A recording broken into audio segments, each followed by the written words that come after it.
Welcome to the Saturday Sports Line. Since 1969, the premier sports show about local high school sports, featuring coaches, players, and special guests. Now, here is your host of the Saturday Sports Line, Kankakee Valley Broadcasting's WKVI Sports Director, Mitch Columbi, and sports analyst, Chris McGowan.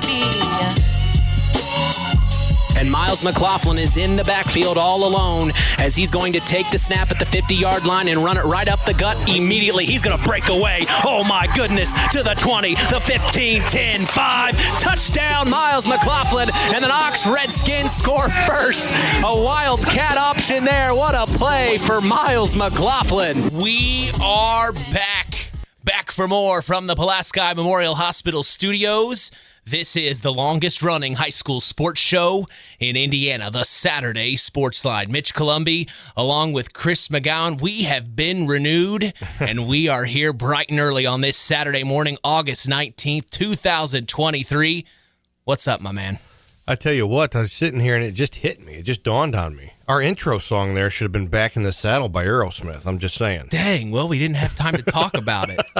Well, you should have said something. Well, it just hit me. I'm back in the saddle again. Yeah, spur of the moment type deal.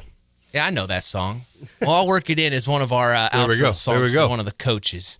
But, man, what a great Friday night we had last night. Of course, you just heard the call. That was the third play of the game, and Miles McLaughlin just took off. I mean, my goodness, we couldn't have had a better exciting first quarter. I mean, the Knox Redskins came out. The Winamac Warriors had a little tough time making things happen. They had a few good plays we'll hear throughout the broadcast. Of course, I'll still be playing plays in the outros and the intros coming back, so stick around for that to hear what happened last night throughout the game. But my goodness, I mean, just to open week one, your thoughts, Chris? Oh, anytime you can be underneath the lights on a Friday night in Indiana, it's a good time. And last night, the last time that Knox and Winamac are going to play, for the foreseeable future, because of the conference shakeup. But the Battle of 35 went to the Redskins last night, and you lived the greatest improvement in high school footballs from week 1 to week 2. So. Yeah. Winamac has the tools. They're just young, and they'll get their ship righted.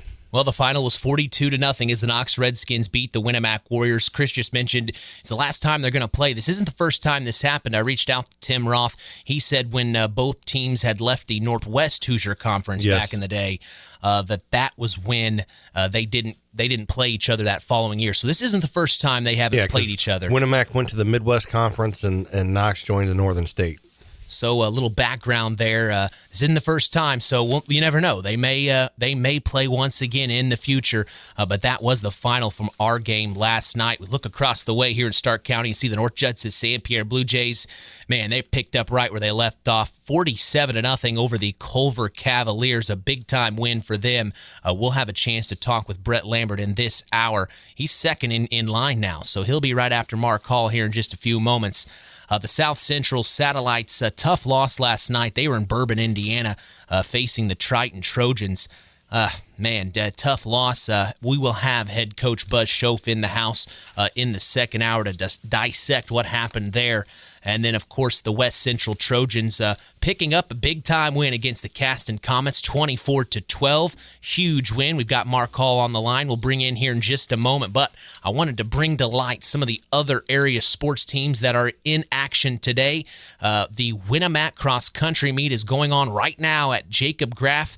The cross-country invitational in Logansport. The South Central Satellites cross-country team is in Hebron this morning at the Dave Walker Invitational. We see several volleyball teams in action. Of course, Lady Volleyball is in full swing right now. The Culver Lady Cavaliers volleyball team is in action at the John Glenn Invitational this morning, and so are the North Judson-San Pierre Lady Blue Jays volleyball team at the John Glenn Invitational. Finally, the Winamac Lady Warriors volleyball team travels to North Miami to compete in the Tomahawk Invitational today. We wish all of our area teams in action good luck.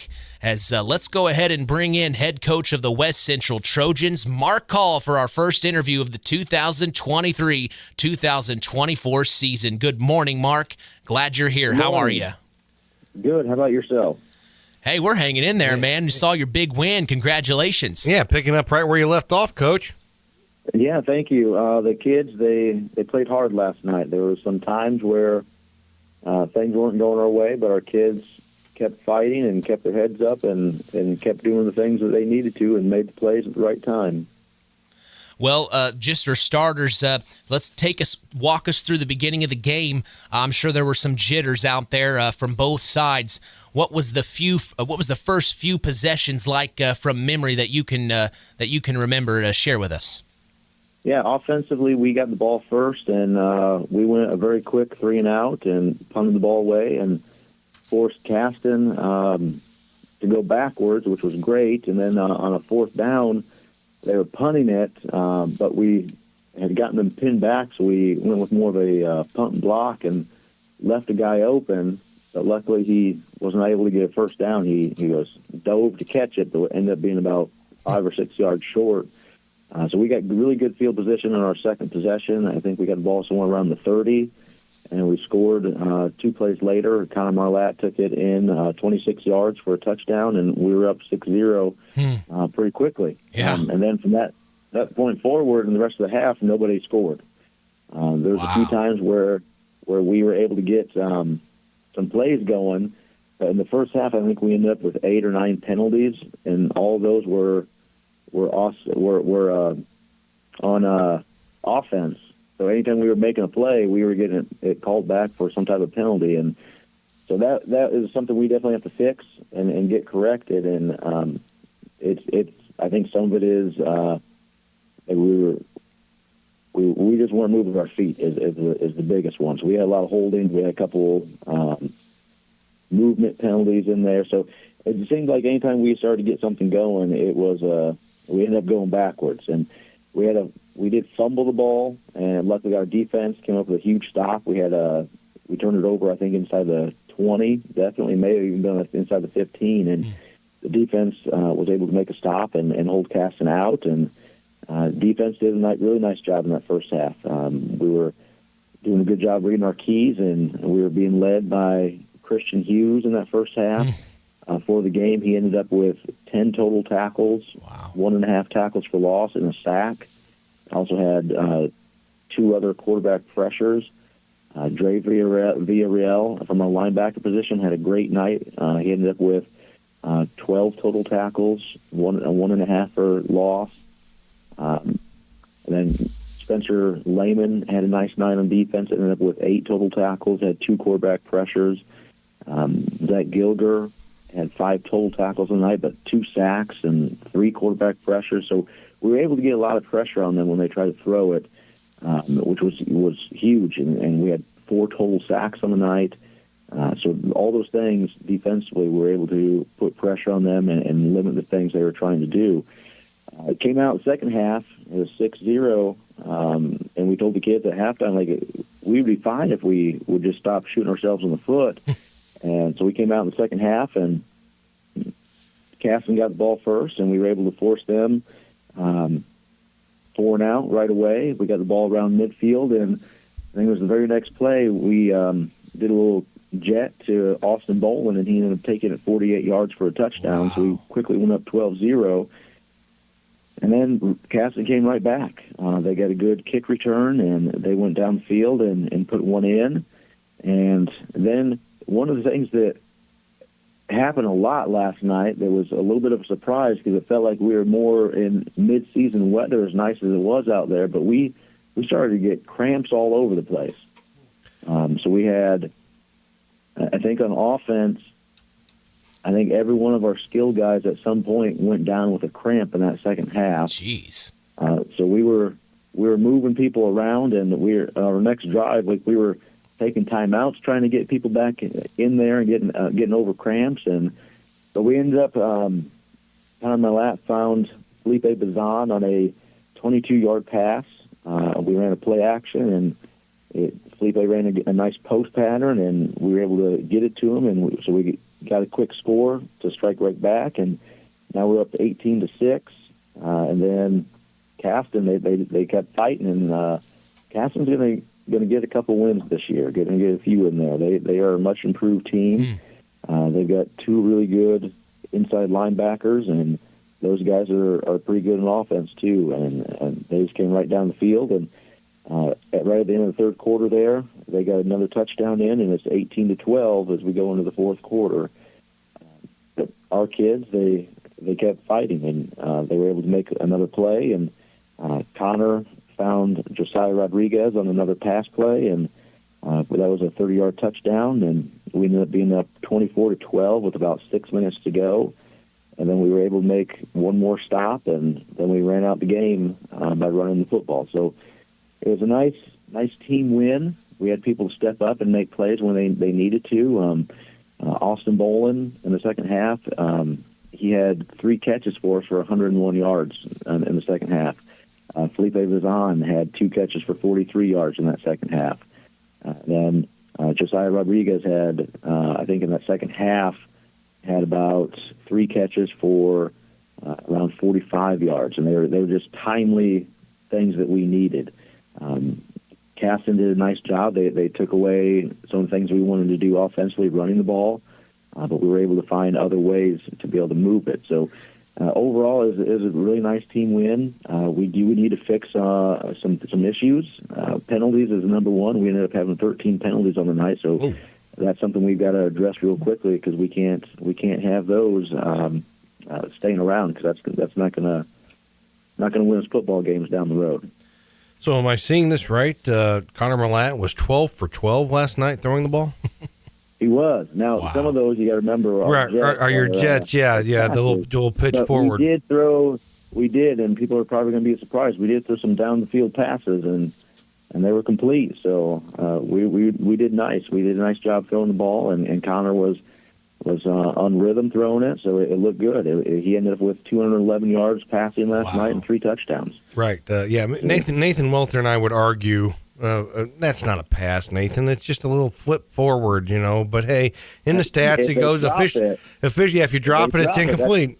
So that's incomplete. So that's a pass. That's a pass. Yeah, I know, but just the old just the old school football guy in me. If I was a QB, I'd count it. But anyway, 12 for 12. I mean, you got 12 for 12, 211 yards.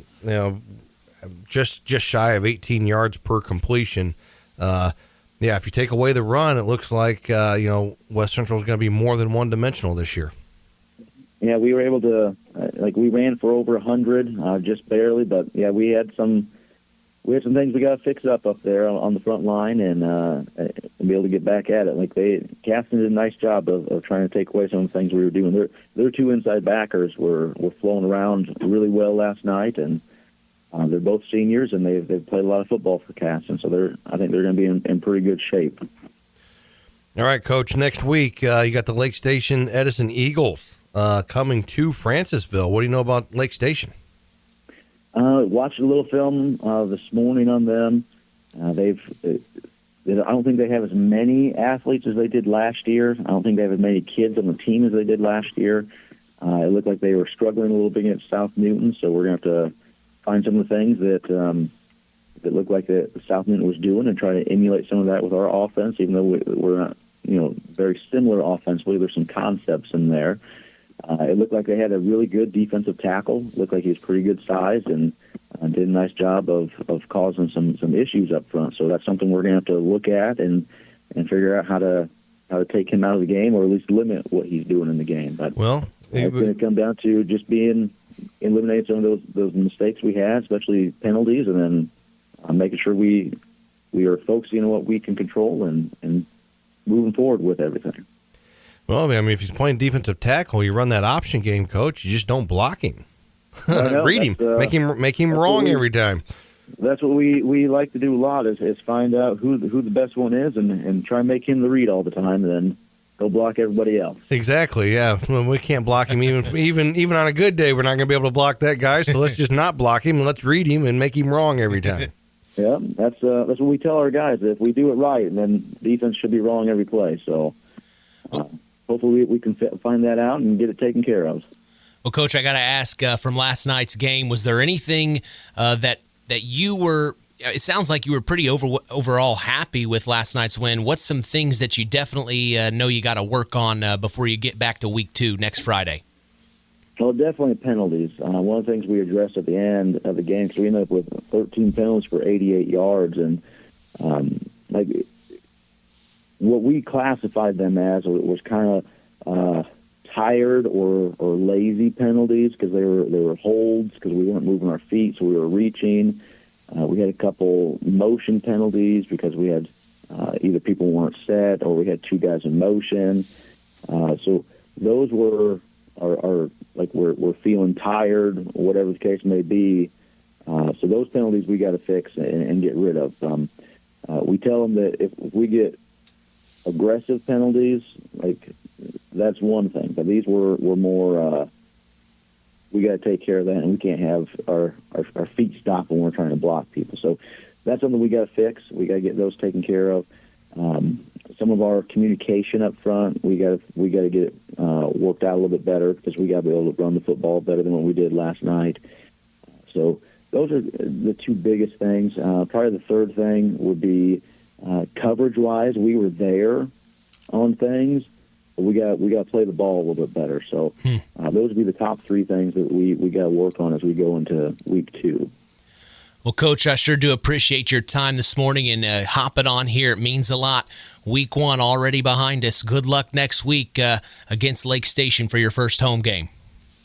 All right, thank you. You guys have a good week. You too. All right, that's head coach Marc Call of the West Central Trojans here on the Saturday Sports Line. We're going to take a break and come back. It's time to talk North Judson-San Pierre football with head coach Brett Lambert on the other side. You're listening to the Saturday Sports Line. I'm a little bit rusty and I think my Rowan Jordan to take the snap. Hands off up the middle. It's Miles McLaughlin breaking away to the 35-40, 45-50, 45-40, 35-30, 25-20. He's gone 15, 10-5. It's a Knox Redskin touchdown. Miles McLaughlin, baby. It's all Miles tonight. 35-0 as the Knox Redskins lead over the Winamac Warriors. What a hole that was, Chris, and he ran right through it. You don't hold me, will not change it. Yeah, we just might feel good. I wanna push you around. Well, I wanna push you down. Life is busy. At First Farmers Bank and Trust, we know that your time is valuable. That's why we offer mobile banking, online account opening, and mobile check deposit, so you can take care of your banking and get back to the people who matter most to you, while we take care of the people who matter most to us, our customers. Visit us online at ffbt.com to learn more. First Farmers Bank and Trust, member FDIC, equal housing lender. Stay tuned for more sports talk with Mitch Columbi on Kankakee Valley Broadcasting's WKVI. Real magic is everywhere.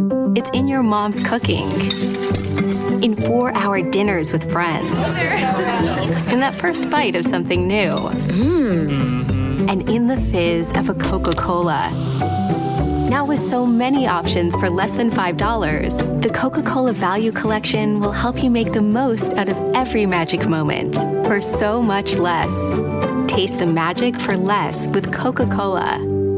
It's hard to believe, but time sure does fly by. Collins Insurance Agency in downtown Knox are celebrating over 30 years of taking care of all of your insurance needs in our communities. If I could turn back time. And we're not going anywhere.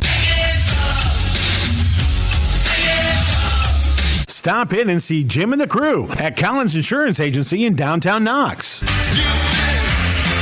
Insurance you can count on from a business you've trusted since 1989. Proud presidential partners of Western Reserve. Here's more with area high school coaches as we return to the Saturday Sports Line from the Pulaski Memorial Hospital Studios on K99.3. Jordan from shotgun, hands off to Jake Conroy up the middle, and it's a Redskin touchdown. We are back here from the Pulaski Memorial Hospital Studios. This is the longest running high school sports show in Indiana, thanks to our very own Harold Welter. I'm Mitch Columbi along with sports analyst Chris McGowan. Let's get right into it. We're talking with North Judson-San Pierre. Football head coach Brett Lambert coming off a big-time win against the Culver Cavaliers, 47-0. Good morning, Coach. How are you? Good morning. I'm doing great. I would imagine so, 47-0. I mean, you took on the Cavs, what was that sectional championship game? 54-0 was the final of that one. Now this one was 47-0. So what do you think? You got the Cavs number right now? Oh, well, I don't want to put that on the air, but we've played them 9 times now in the last 5 years. I mean, it's just like we already.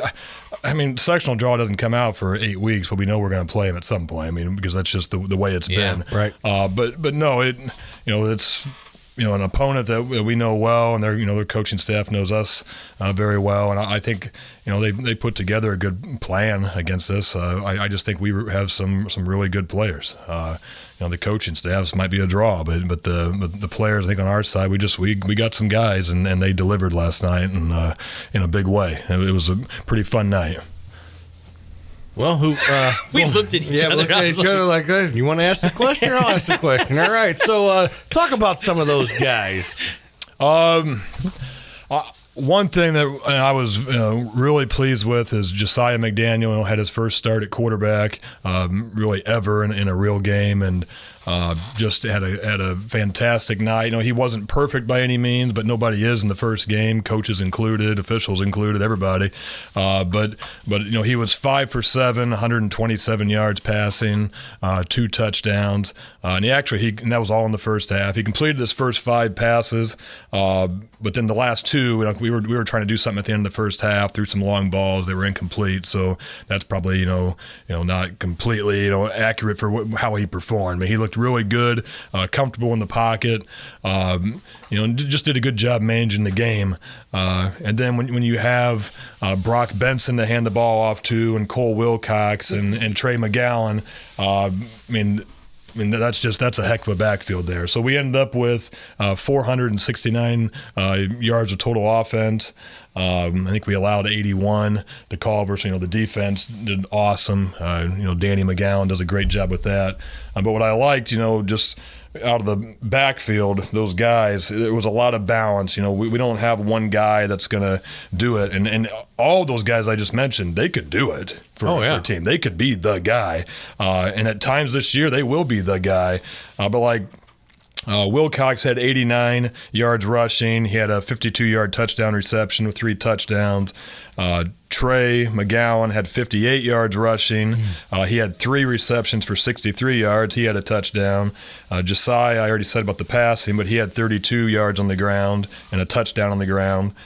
Brock Benson had 94 yards rushing, and he had a reception for 12 yards. Then we had even Matt Hall got in there and had some nice carries for 34 yards. Grayson McDaniel, 26 yards. Matt Hall and Grayson McDaniel, they're a couple guys that I think would play in a lot of years for us and a lot of teams. But we got a nice backfield, and of course for the backfield to do their job and get yards, well, something has to be happening up front. Exactly. So we got double nickel. We got Cozy Carr leading the way, but we also got Hunter Redlin right there beside him. We got David Brown as a returning starter at tackle. Harley Box and Tegan Hampton, round out that group as first-year starters, but they're juniors, they're strong kids, so they got it done up front.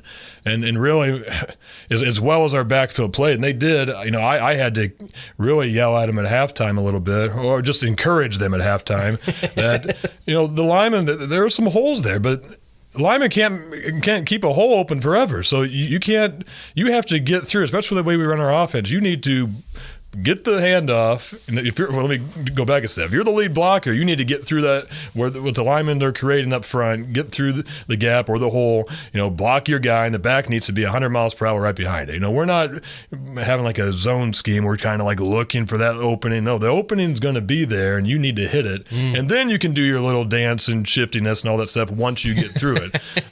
So that was just, that's not me being too critical of the back, because they had a great night, but we got some strong guys. So let's not be tippy-toe guys. Let's not give the defense a chance to get on our legs. Let's be the enforcers and go at them. And that was something we talked about. And the couple drives their varsity had in the second half, I think they did a really good job of that.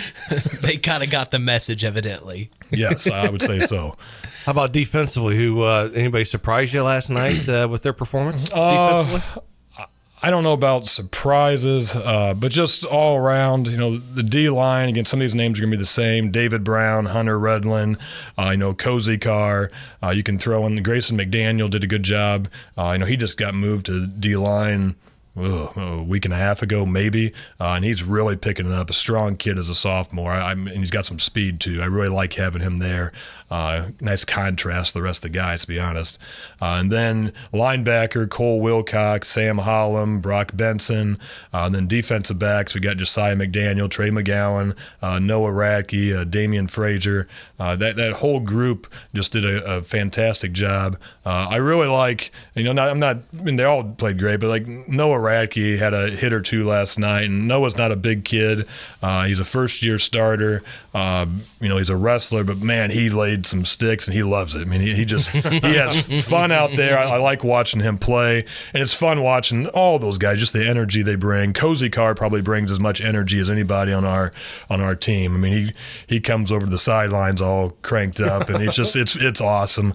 But I also, those guys, just some of the conversation I'm having with them, hey, you guys get excited, but we got to make sure that excitement, like the officials don't think you're directing that towards the other team. We got to direct that towards each other, and then have fun. That was my pregame speech. Just have fun with each other. This is it's a big family. The memories you have, it's. If you're fortunate enough, and we have been, to win trophies, that's an awesome thing, but it's those relationships you have with your teammates. That's what you're going to remember 10, 15, 20 years from now. So have fun when you're out there and celebrate with your guys, and don't worry if the other team's talking about your mom or whatever else. That doesn't mean anything. So just, who cares? Just laugh it off. Oh, okay. I guess I might have a good-looking mom. I don't know what. Just laugh about it. Who cares? That's score a touchdown. Yeah, just ignore that stuff and have fun together. And I really, as the game went on, I started to see them having some fun together, and that's what you want. You want to win and all that, and you definitely do, and that's what we work towards, but you got to try to have some fun doing it. Well, I got to say this, Chris. I sorry to interject you. You had a pretty bold prediction during the game last night. You want to share with Coach Lambert here what you had to say about the Blue Jays and your prediction? Well, this is going to be good. Okay. Just that I expect them to take care of business, and I said a lot of people, I think, have thought that North Judson, with the hits that they took for graduation, we're going to come down a peg. I said, I'm telling you right now, I think Judson's better than they were last year.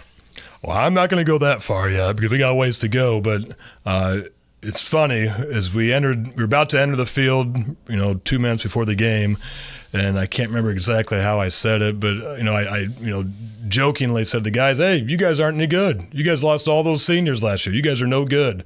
And then I just laughed and I said, "Let's go prove them wrong." And then I think they came out pretty well. I mean, when you have a game where you don't punt and you have one turnover, and the turnover we had was really because we're fighting for extra yards, which it's not an excuse, but at least you're fighting for yards. Right. That's a good night. It's an aggressive turnover. Yeah, absolutely, it is, and that's how we run the football is aggressively. At least we did more in the second half. Right. So. Well, you got Caston next week for week 2. We heard from Marc Hall just a little bit ago. I'm sure you were listening. He said Caston has gotten a little bit better. What do you know about them, and what are you preparing for to see week 2? Honestly, it's we're preparing for Caston, of course, but it's really about us. What are we going to see on film, from week 1, and then what can we do to improve ourselves for week 2? So yeah, Caston's another conference game, just like Culver was. It's our first home game at Liberty Field, so I would darn well expect the fans, not to be sitting at home, to be there, for the game. So I hope to see a packed Liberty Field. But yeah, we need to improve. And I think I heard Chris say it, he's talking to Marc Hall maybe, week 1 to week 2 can be a major difference for a football team. And hopefully in positive ways, and just to see who makes the most improvement, because we know Caston will do a better job, at different things from game one, but we are too, because we're not going to say 47-0, awesome. No, we're happy that we got we're 1-0. But there's a lot of things to work on. Sure. Like I told you, even at halftime, it's like, guys, we're not running the ball the way we should. And we're going to see a lot more things that are more specific when we go through film with the kids really on Monday.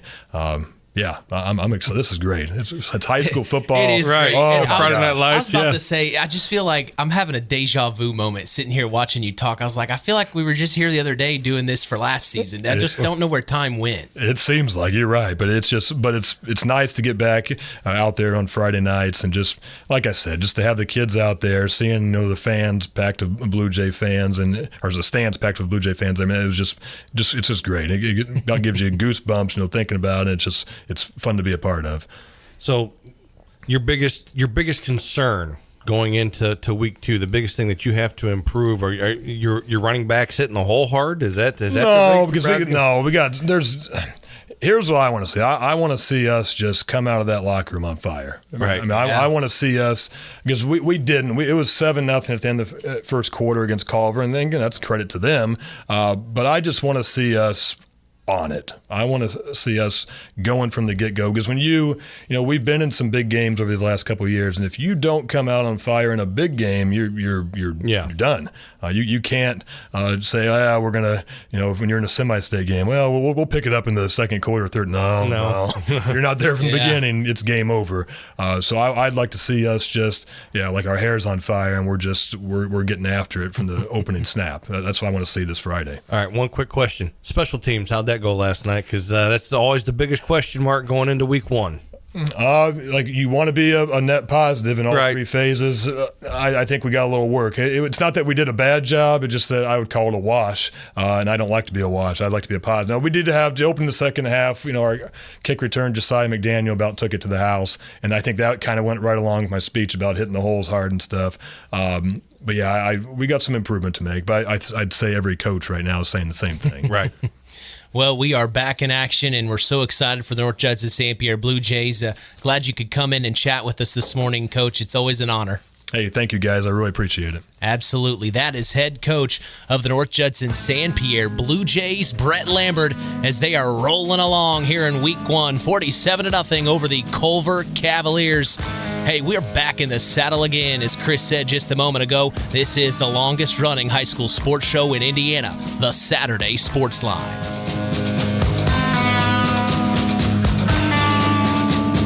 Under 2 minutes to go in our game in the third quarter. Hand off to Jaden Jones, far right side, and he's got tackled big time by number 5, Jake Conroy. My goodness, Chris. Oh, man, what a big-time tackle by Conroy.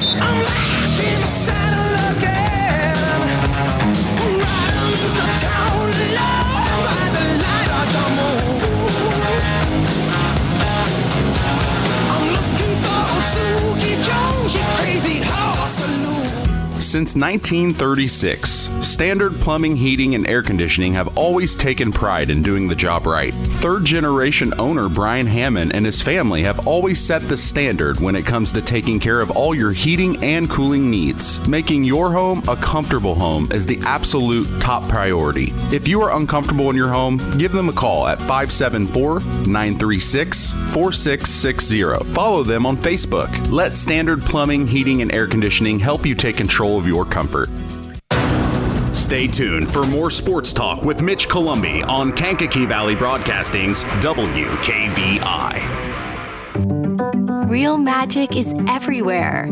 It's in your mom's cooking, in 4-hour dinners with friends, in that first bite of something new, and in the fizz of a Coca-Cola. Now with so many options for less than $5, the Coca-Cola Value Collection will help you make the most out of every magic moment for so much less. Taste the magic for less with Coca-Cola. At First Farmers Bank and Trust, we've been serving family farms for over 130 years. We've seen our customers succeed in good times, pull through in tough times, and we've learned some lessons along the way. So we appreciate the customers we have today by finding the solutions they'll be looking for tomorrow. Are you ready to talk about your farm operation? Stop by a branch or visit us online at ffbt.com. First Farmers Bank and Trust. Equal Opportunity Lender. Member FDIC. Let's continue the conversation with area high school coaches and more on the Saturday Sports Line. Fake hands off. Now he spins around, runs up the middle. He's got a first down and more to the 35-30, now to the 25-20, and he's going to be pushed out of bounds by a Winamac Warrior, number 18, Aiden Schooler on the tackle. But that is a huge run from Miles McLaughlin right in front of you, Chris. From the Pulaski Memorial Hospital studios, this is the Saturday Sports Line. Mitch Columbia along with sports analyst Chris McGowan. We have head coach of the Knox Redskins, Russ Radtke, in the house. Chris, you got something you want to say? Yeah, Coach. Almost 400 yards rushing. You didn't punt last night. You didn't turn the ball over. Explain yourself. Well, the clock was running.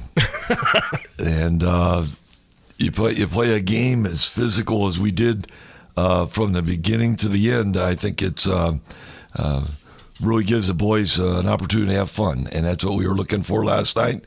As I said throughout the summer, that these guys have done a lot of weightlifting, running, conditioning, 5:30 in the morning, and then traveling all over the northern Indiana, playing scrimmages.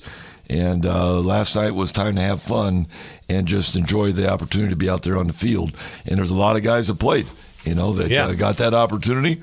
And, even to get that shutout there at the end, it was very important that Keegan Everidge, sophomore, came across the field.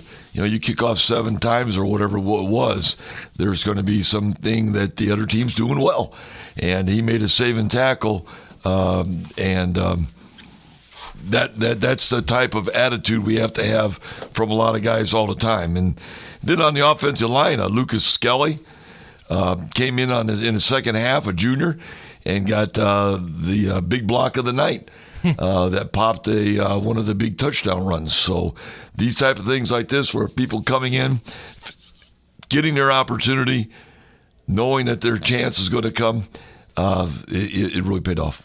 You talk about the kids having fun, and up in the booth last night, there towards the end, just seeing the excitement that everybody had when Connor Winsack, a backup, scores from 21 yards out there at the end of the game. Just like I said, just the excitement from everybody that was on the field, everybody was on the sideline. You're having a good time, and the team is close and has bonded when you see that kind of a reaction for a kid, that isn't in the marquee lights all the time, but to be able to punch one in. Well, during the summer, he was the running back.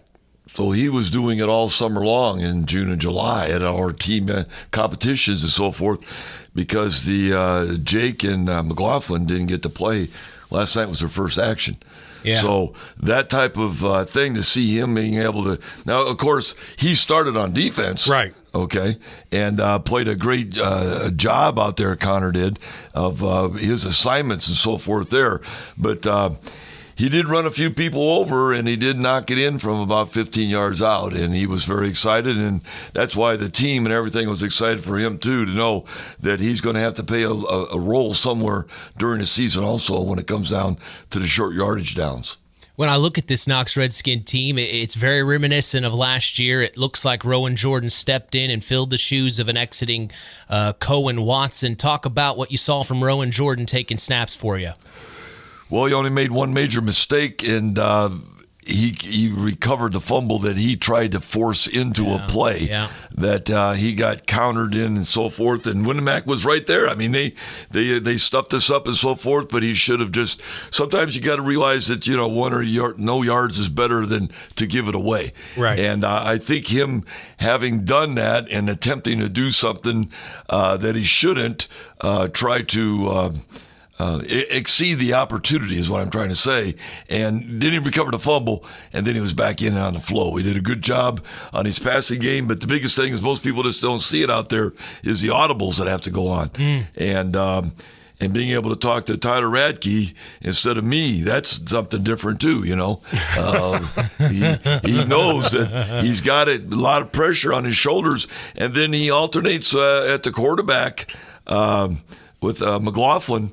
and then he's in a different position too. So all those things, he might be in the huddle calling the play, but he might not be the quarterback getting the direct snap. So all those things are very important for him.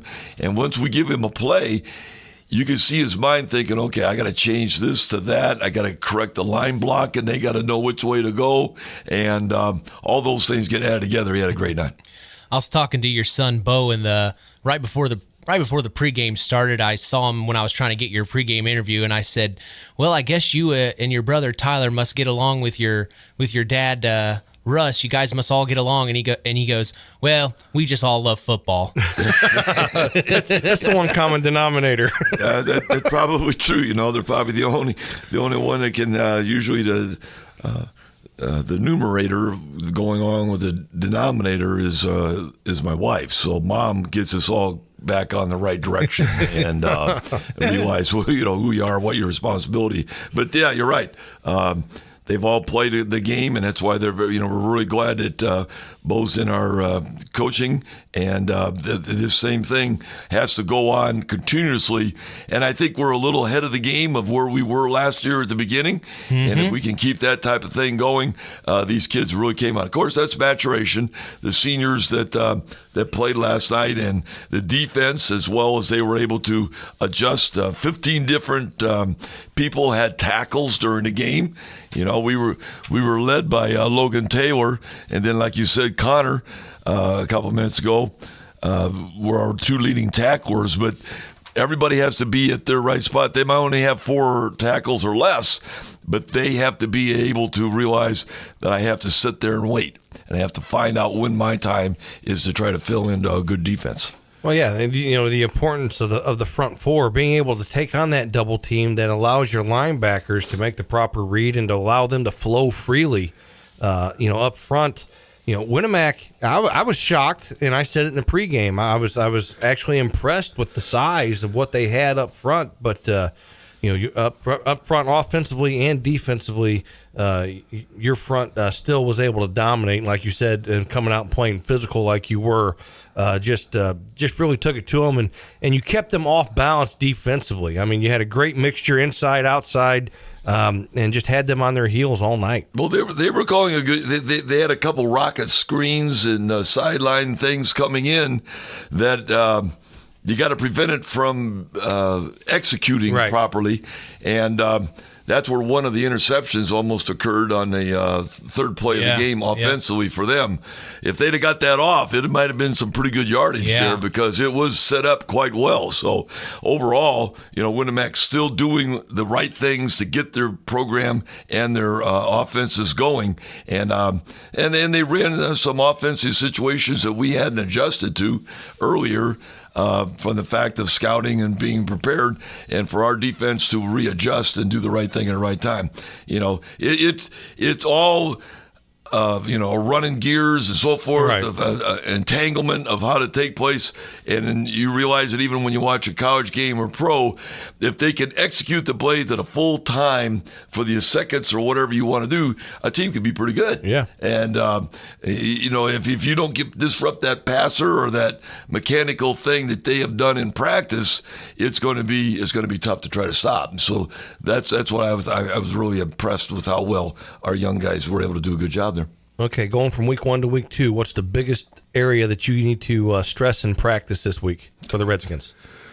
Well, I think that the stamina part of it, we're getting a few more back that had been ineligible because of practices, and we're adding more people in to bring these kids in with us, and realizing that we need 25 to 30 guys that are in a regular rotation. I think that'll be the big thing in practice, to make sure that everybody will. Well, last week I didn't get to play very much.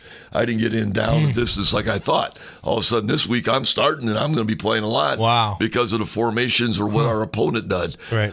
There's things that we were going to be ready to do against Winamac that some players didn't get in because of the fact that the Winamac had come up with different things that they were doing. Right. And this week, those guys will be, I think, hungry and find their opportunity to be there. And that's the biggest thing in practice. And, of course, Waconaquah, our next opponent, You know, I was trying to set the defenses up last night, and I was doing that in my sleep, I guess, because every time I woke up, we were in a different defense, readjusting and coming up. Because gentlemen, we might get home 1 or 2 o'clock in the morning. Oh yeah, because they throw the ball and they rethrow the ball. I think there's times they hop, skip it. You know, you get 75 cents for a single, right? Double bounce, is right? 50. Yeah. I'm telling you, I don't know how you look at all those things they do and able to comprehend how to come up with a defense that we can adjust. So it's a little bit readjustment in that factor, and we'll get it done. That's for sure. Now, is that just off of memory what you know about them, or have you already watched film since last night's game on? Oh, he's watched film on them 3 weeks ago. Yeah, we had films already from before, but you trade on I think you got till like 4 o'clock this afternoon, your opponent, and you have to exchange any 2 of the films that they want from a previous part of their season. So they came in last night about 12:30 because they were on the road, and so by the time their coach got home, got all set up and so forth. So yeah, I went through every play that they have run this year so far before we went home, and that's why I'm saying that they're good at it. Yeah, you know, they do quite well with that situation. Now, if it's going to be a blizzard and 90-mile-an-hour winds, we might have an advantage, okay? But with this type of thing that they're doing and their atmosphere at their place, you know, last time I coached a game there was in 1976. So it's been that long. It's been that long since I've been there. I coached there right. 1 year. Say you have you have a connection to history there. Yeah, with the same fields. I go the referee in basketball and so forth. But that was your first year coaching. No, that was my last year as an assistant. That was last year as assistant. I was 2 years at Hammond Gavitt, 1 year at Griffith. Then we went to my wife and I. We went to Maconaquah, which is down by the Air Force Base. And then we got to North Judson in 1977. You wouldn't remember that stuff yet. No. You got no recollection None of what at all. was going on at that time? No. I'm not. I told you in the preview show, I'm not telling you how old I am. It'd be embarrassing. Well, we will make sure that the kids feel secure in what we're doing, but we're got to realize we're going to give up some things. You know, there's some things that are going to happen in the game that you can't get frustrated with because it's not 4 or 5 plays that they run well. There's 35, 40 different formations and adjustments they can do, and we have to realign ourselves to get there. It's going to be like kind of like the Lakeland game last year, right. Where they're putting it up all the time and doing their job. Now our offense is going to have to really click, and they're going to have to do a good job of making sure that they continue with what they're doing, because there's about 4 guys that got to go both ways right now. I think 4 or 5 that are out there a lot. Well, that offensive line is able to get to the sidelines with Coach White and our coordinators and so forth, and they can come up with a scheme how they can adjust. So we'll count on them doing a good job. Yeah, it sounds like your best defense might be your offense and ball control.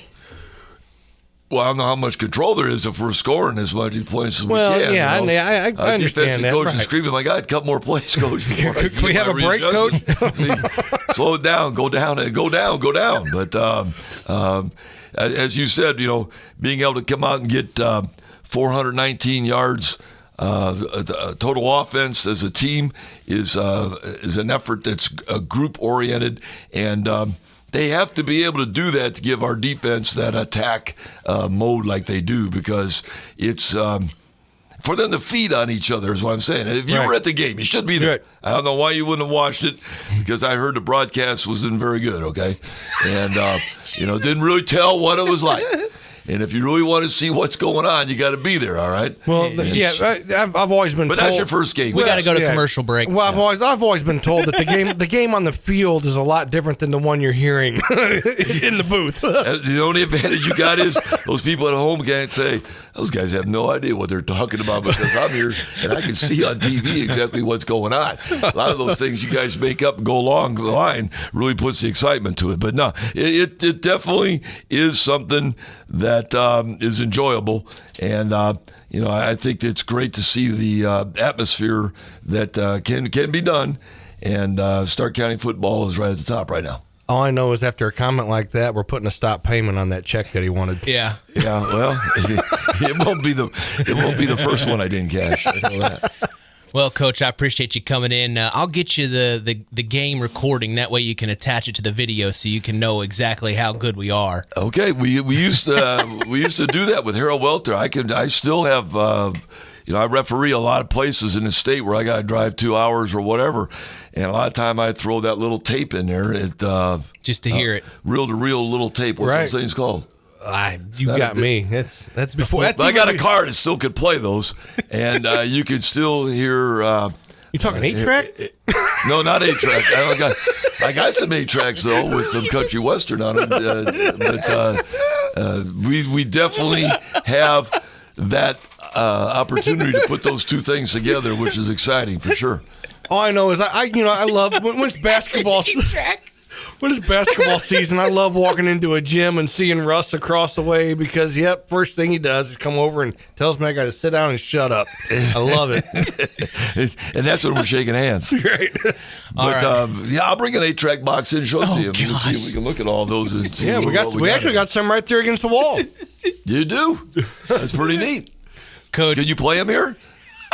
We can every I'm once. Digital, man. I'm all digital now. I'll be honest with you. The station manager, Lenny Dessauer, a few years ago, every once in a while would have an 8-track day where he'd play 8 tracks. Well, then I'll talk to Lenny. It's his birthday today. Shout out to Lenny Dessauer, our general manager. His birthday's today? His birthday is today. Mine's tomorrow. And yours is tomorrow. We need to celebrate. We will celebrate. I have to stop at Papa Farms and talk to him. Absolutely. All right, Coach. Thanks for coming in. It means a lot. Appreciate it. Thank you very much. And good luck next week. We're on the road, so we're a long ways away, but I hope some people go down and enjoy the atmosphere and so forth. And, hey, you stop in and see the Air Force Base and the prison and visit whoever you might have in your family that might be locked up. I don't know. But Jesus, Russ. There's a lot of things going on between here and there. I think the biggest rocking chair in the Midwest is on the way down there, too, on the left-hand side. Right. I think that thing's about 16, 17 feet tall. Oh, it's huge. And if you turn there, for those of you that have never seen the Mississippi Reservoir, go early and see that. That is a wonder down there, the Mississippi Reservoir. It's huge. We're never going to get out of here. Thanks, Coach. I appreciate your time. All right. That's head coach Russ Radtke of the Knox Redskins. A big-time win yesterday, 42-0 over the Winamac Warriors. We're going to take a break and come back. Head coach of those Winamac Warriors, Josh Burgess, is in the lobby waiting. You're listening to Kankakee Valley Broadcasting's WKVI. Rowan Jordan hands off to Connor Winzak, who finds his way forward all the way for a touchdown. Connor Winzak scores another one for the Knox Redskins. Big-time play, and he is stoked right now. My goodness, 42-0. And the kids and the dogs and me.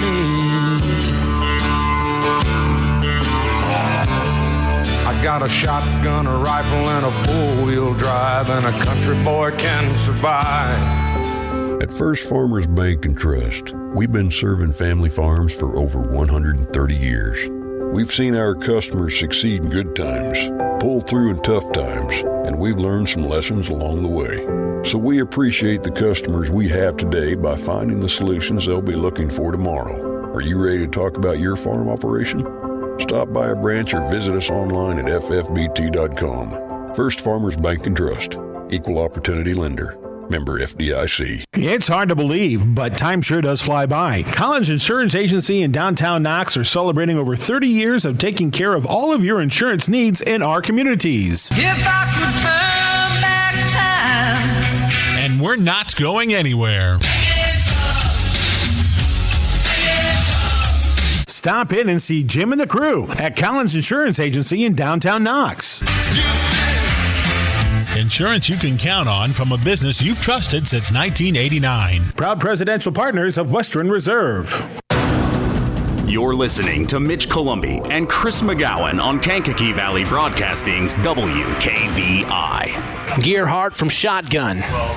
He's got Talon Garner on his left hip. Takes the snap. He's looking to throw. Fires. He has his man. And it's caught at the 50-yard line. Number 24 on the reception. Big-time pass play as Jaden Jones comes up with it. Back from the Pulaski Memorial Hospital studios, this is the longest-running high school sports show in Indiana, the Saturday Sports Line. Mitch Columbia along with sports analyst Chris McGowan. We have head coach of the Winamac Warriors, Josh Burgess, in the house. Good morning, Coach. Glad you're here. Good morning, guys. How are you? Doing pretty good. Hanging in there. Hey, tough game last night. We had a chance to talk to you at halftime, and you're so gracious of your time to chat with Chris there. But, it was a learning curve again. Unfortunate way it ended, but there's got to be something you guys took away from that in a positive aspect. Yeah, you can always find some positives in anything that you do. And I thought our guys competed. I can't fault the effort. And we've got some things that we can clean up. I'll give Knox a lot of credit. They came out first quarter especially, and really just out-physicaled us. Yep. Hey, it was big for them to get Conroy and McLaughlin back, and those guys are difference makers. But I thought up front is where they really took it to us, and especially early, our guys didn't respond very well to that. I thought as the game went on, we kind of settled into the physicality a little bit, but give them a lot of credit. Great game plan. They've got a nice team, and they were very physical, not only offensively but defensively. I thought defensively they're a little bit ahead of where they were at last year. So, they're the real deal, and I'll give them a lot of credit for the game plan they had. Yeah, going into that, I even said in the pregame, I'd have been shocked if Knox would have ran away with it like they did, and I'm still shocked. But, the one thing I noticed early on when I first stepped out on the field and I saw you guys warming up, the difference in size from a year ago, just that year of maturation. But again, I thought Knox did a great job of keeping you guys off balance defensively. Yeah, no, I agree. And, we're a year older, so we're a year more physical. And like I told you guys previous show-wise, I thought we've had a good offseason. But at the same time, we still need to learn how to transfer what we've done in the weight room out on the field, if that makes sense. And we're still learning how to do that. So, again, we did some nice things. I thought at times our front offensively blocked well. Sometimes the backs didn't hit the hole necessarily where the play needed to be. There were a couple instances we saw that. And I thought defensively too, when you give up the many yards we did, you might think there wasn't any positives there, but there were. I thought a lot of times we had guys in position. Our tackling and our pad level needs to improve, and that's something that we'll stress. But, just kind of watching the film again and looking, we weren't necessarily out of position a lot. Give their kids credit for making the plays that they did.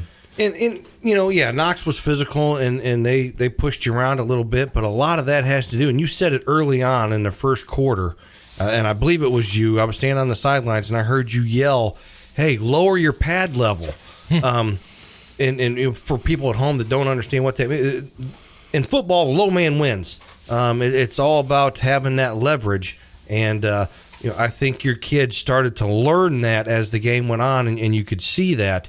But again, to get caught like that early on is not well against an experienced team like Knox. No, and again, those are things that we can improve, and we'll continue to work on those things. Easily correctable. So again, we're not at ground zero. We got to scrap everything and throw up our hands and what we're going to do. We just need to continue to improve on those things week by week, and we're going to be fine. I think we've got some pretty sore kids. This morning they're going to have to. We talked about taking care of themselves this weekend, and we'll kind of see where we're at Monday, and watch the film together, break it down a little bit, and move on to week 2 with Pioneer. We've got a tough task coming up, but again, I thought. Offensively, at times our line did a good job. We had backs that ran hard. I'll give Maddox Buzinski some credit. He dislocated his kneecap, and we got Is that what that was? Got that pop back in early, and he came back from that. Doc Anderson told me he was good to go and cleared him, so he came back in and ran. I'm sure he's going to be pretty sore, but he did well too when he came back. Showed some mental toughness there. And I thought defensively, our backing guys, our secondary, we were not necessarily worried about those kids coming in, but those three in the back there with Aiden Schooler, Cash Roth, Ethan Burgess, those aren't the biggest kids in the world, but I thought they got involved in the run, read their keys, and those are probably our 3 leading tacklers last night, which obviously you don't want that to happen from your DBs, your secondary. But again, I saw some things that they were willing to, stick their nose in there and get after it a little bit. So we've got some things we can build on. We just need to make sure we continue to work on the little things and continue to improve week to week. One thing that Chris mentioned after the halftime break was the intensity was definitely ramped up from the Winamac side. It looked like you guys, whatever you had talked about in halftime, the boys listened, and it just looked like they came with a little bit more attentiveness, a little more focus maybe in the second half. Yeah, I'll give our kids credit. X's and O's, you say whatever you want. We've got kids that are high character kids, and we've got kids that are high effort kids, and I'll never fault the effort of our team in any situation. Those kids are going to come out and give us everything that they've got. Like I said, I think we just got a little overwhelmed, especially early. Things got rolling for Knox pretty well, and we didn't do a good job of shutting some of those things off. So again, things we can work on, and things we'll continue to work on to improve. You mentioned Pioneer. If there's anything you know about Pioneer that you can share with us, what are you preparing for in week 2? Yeah, I haven't watched a lot of it. Watched a little bit this morning. I'm going to dive into that a little bit more, obviously, when I head back home. But got a big win against Cass. Yeah, right. And Pioneer has got some younger kids that they're pretty young up front. But just from what I saw, they've got some pretty good size. Obviously Coach Barry and his staff are top notch. That they do a great job of getting their kids ready to play. It looked like they had their offensive rolling a little bit, and they got some key defensive stops last night. That's a big win for them early on. So, we've got to get our kids prepared for that, and we got to get our kids prepared to be ready from the start of the game. Not hey, we don't have a quarter and a half to settle in and expect to be able to win that game. So we'll have a tough task this week, but we'll put together a plan and we'll see if we can execute it, and we'll see what happens. Well, it was a tough one to watch. I really enjoy broadcasting for the Winamac Warriors and your team. We'll be keeping an eye on you because every week we'll have a chance to sit down and talk with you. Hopefully next week we'll have a lot better news, and you guys will get things together for week 2. Yeah, I sure appreciate your time. Sure appreciate what you guys do for high school football. It's my pleasure to come in. And I'm going to turn that around on you because you say that to me every time. I appreciate you, Coach. I appreciate the access that you allow me to come to practice and take those pictures for social media to promote your game. What you allow me to do, I appreciate you, Coach. Well, like I said, anytime we can get kids coverage and right. get it out and give them a little bit of credit as far as what they're doing. Hey, it's not easy. If this was an easy thing, we'd have 3,000 kids on the sideline doing it. So I give our kids a lot of credit. It's not a natural thing to put a helmet on and run into somebody full speed, and we've got kids that are willing to do that, give up their time. So we appreciate it. I loved it. Yeah. Oh yeah. Better to be the hammer than the nail, like I said on the radio last night. Yep, absolutely. Exactly right. So, no, hey, we'll keep plugging away, and like I said, we'll put together something for Pioneer, and we'll be ready to roll on Friday night. We can guarantee that. And if Maddox is listening right now, dude, I am impressed. Yeah, I can't believe that. To dislocate a kneecap and to come back. I'm telling you. And then you had another injured player, one of the linemen, I believe. We had a couple kids dinged up. Jaden Jones took a pretty good shot on the sideline, and we actually took him to the hospital last night and got him checked out, and he's okay. He's okay. We'll reevaluate on Monday. I want to just quickly give a shout out to 2 Knox kids, Jake Conroy and Miles McLaughlin. They stopped by the emergency room. Last night at the hospital, and just wanted to check on him. So, hey, you can say whatever you want about those guys as players, but that tells me a lot about their character and what kind of individuals they are. In the game last night, Jake's the one that hit Jaden Jones. Or no, was it? Yeah, hit Jaden Jones. And when Jaden was getting helped off the field, Conroy was the first one to come over and shake his hand and kind of pat him on the backside, and to make sure he was okay, and we mentioned it last night. Just a class act. Yes, and hey, football game, those things happen. Nothing malicious about it or anything, but we took him over there just as a precaution, to make sure, and everything checked out. It was a little bit later night, I'm sure, when they got home, when we got home, but just happy that everything checked out the way that it did, and we'll see where he's at on Monday, and we'll go from there. But like I said, that tells me a lot about the character of those 2 kids and what they're all about. Hey, football's football, and that's regardless. But just really appreciated those guys taking the time to do that. And I know Jaden and his parents appreciated that too. So just wanted to mention that on air before I got off. Well, a little dinged up, but you guys are healthy still, and glad everybody's okay. That's what matters. Appreciate you coming in, Coach. We'll see you next week. Yeah, appreciate your time. Thanks, guys. Yep. Absolutely. That is head coach of the Winamac Warriors, Josh Burgess, here on the Saturday Sports Line. We're going to take a break, go to the top of the hour, news and weather. We are going to transition into soccer. The Culver Lady Cavaliers soccer team is on a tear once again this season. Head coach A.J. Neace is on the other side. You're listening to the Saturday Sports Line.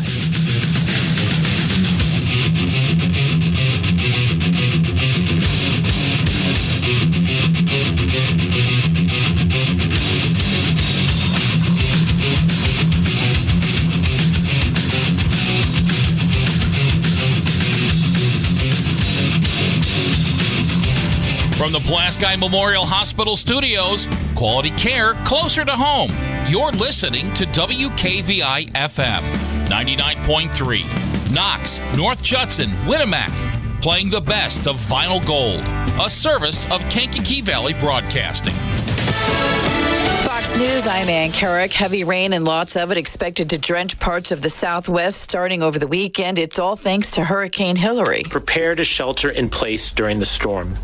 Make sure that your phone and other devices are fully charged in case the power goes out, and make sure the batteries on your flashlight are working. San Diego Mayor Todd Gloria. The federal government is on the ground in Hawaii, helping pick up the pieces in the aftermath of the devastating wildfire. We have more than 1,000 federal responders, including 350 search and rescue team members and K-9 teams deployed in Hawaii in support to residents in their greatest time of need. Marcus Coleman there with FEMA. The number of dead now stands at 114. Many people remain missing on Maui. America is listening to Fox News. I've always gotten tons of UTIs. Cranberry products never worked for me, and I was desperate for a way to be proactive. I'm Jenna Ryan, CEO and founder of Eucora. We've worked with doctors to develop effective urinary tract health products. Just mix a packet of Eucora with water and drink it when you need support, like right after intimacy. Eucora is helping over 100,000 women stay healthy. Ready to join them? Get 30% off at eucora.com/radio. That's UQORA.com/radio. From the K99.3 Weather Center, here's your forecast. It'll be sunny to 84 today. Tonight, cleared 63. For Sunday, sunny 88. Heat index, though, right around 93. Sunday night, clear 65. And Monday, cloudy and 87. For your extended forecast 24/7, visit our website, WKVI.com. From the WKVI Weather Studios, it's 70. It's time now for Hour 2 of the Saturday Sports Line with your host, Kankakee Valley Broadcasting's WKVI Sports Director, Mitch Columbi, and sports analyst, Chris McGowan. We are back for more from the Pulaski Memorial Hospital Studios. This is the longest-running high school sports show in Indiana, the Saturday Sports Line. Well, we're going to transition into soccer here to start this second hour. If you remember anything from my sports checks last year, in the fall especially, the Culver Lady Cavaliers soccer program, my goodness, they are electric. They just beat Peru the other night 9-0, and it's pretty obvious they are picking up where they left off last year. Head coach A.J. Neace has a lot of returning players, and he is excited, I can only imagine, about this season. Without further ado, let's bring him in. Good morning, Coach. How are you? Pretty good. How about you, Mitch? Man, I can't complain. We're starting the season off right. I said I wanted to do a better job of getting some other sports here on the air besides just football in the fall, and I sure do appreciate you being the first one.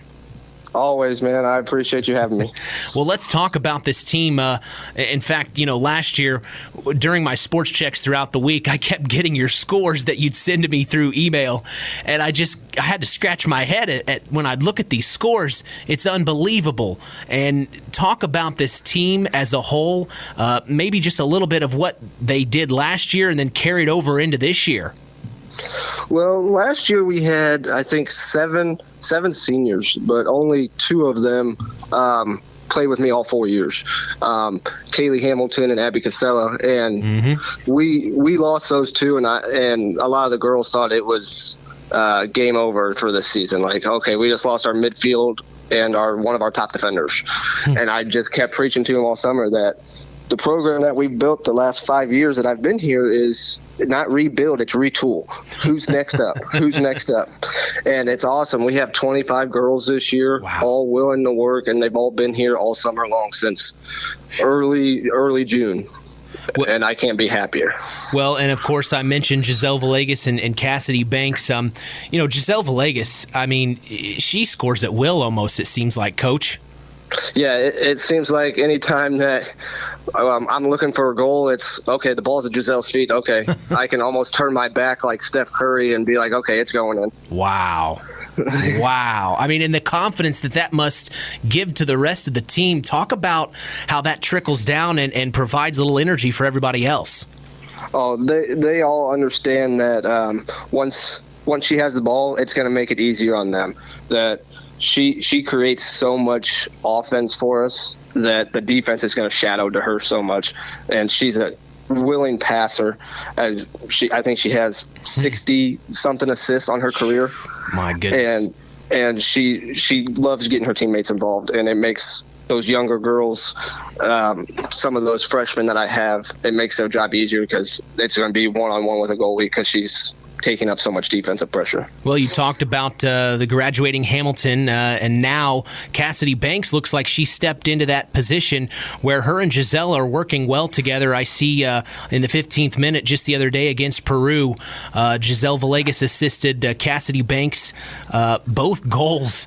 And I mean, talk about the camaraderie that this team has. Like you said, next person up.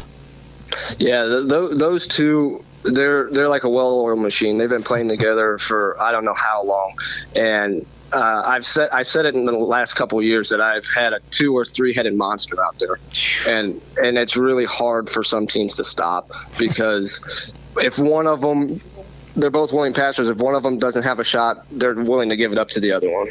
Well, let's talk about the coaching staff. Who do you have with you? I have Kate Heim. She's been with me for, I think this is her 4th season with me. And then I brought back Abby Casella, who graduated last year, helping me as well. Sure, know the Casella name. Talk about what it's like coaching for Culver. You said this is your 5th year? Yes, it's the 5th year as the girls' soccer head coach. I was assistant for 2 years under Chris Stevens, which is a big name for soccer and everything. But I grew up a Cavalier. I bleed the orange and black. I graduated from here in 2011. I've helped coach basketball. I've done stats for football. I've done everything for this community that I think I can possibly do besides be a cheerleading coach. Well, we're the same age, Coach. I graduated in 2011 as well, so we have that in common. I think you're the first coach I've actually talked to that's my own age, so I appreciate that. That's awesome. Well, Coach, if there's a message that you could give to Cavalier Nation right now with the way things are looking, what would it be? Come out and watch these girls. They're something special.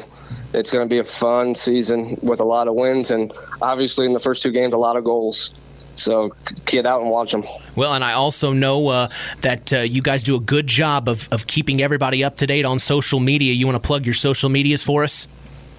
Culver Girls Soccer on Facebook. That's really the only one that I have. Gotcha. Well, I appreciate your time today, Coach. It means a lot, and we'll keep an eye on your girls and look forward to hearing more good news. It looks like it's not going to stop anytime soon. I sure hope so, and I appreciate you for everything you do, man. All right, that's head coach A.J. Neace of the girls soccer team at Culver Community here on the Saturday Sports Line. We're going to take a break and come back. Don't go anywhere. More to come. You're listening to Kankakee Valley Broadcasting's WKVI.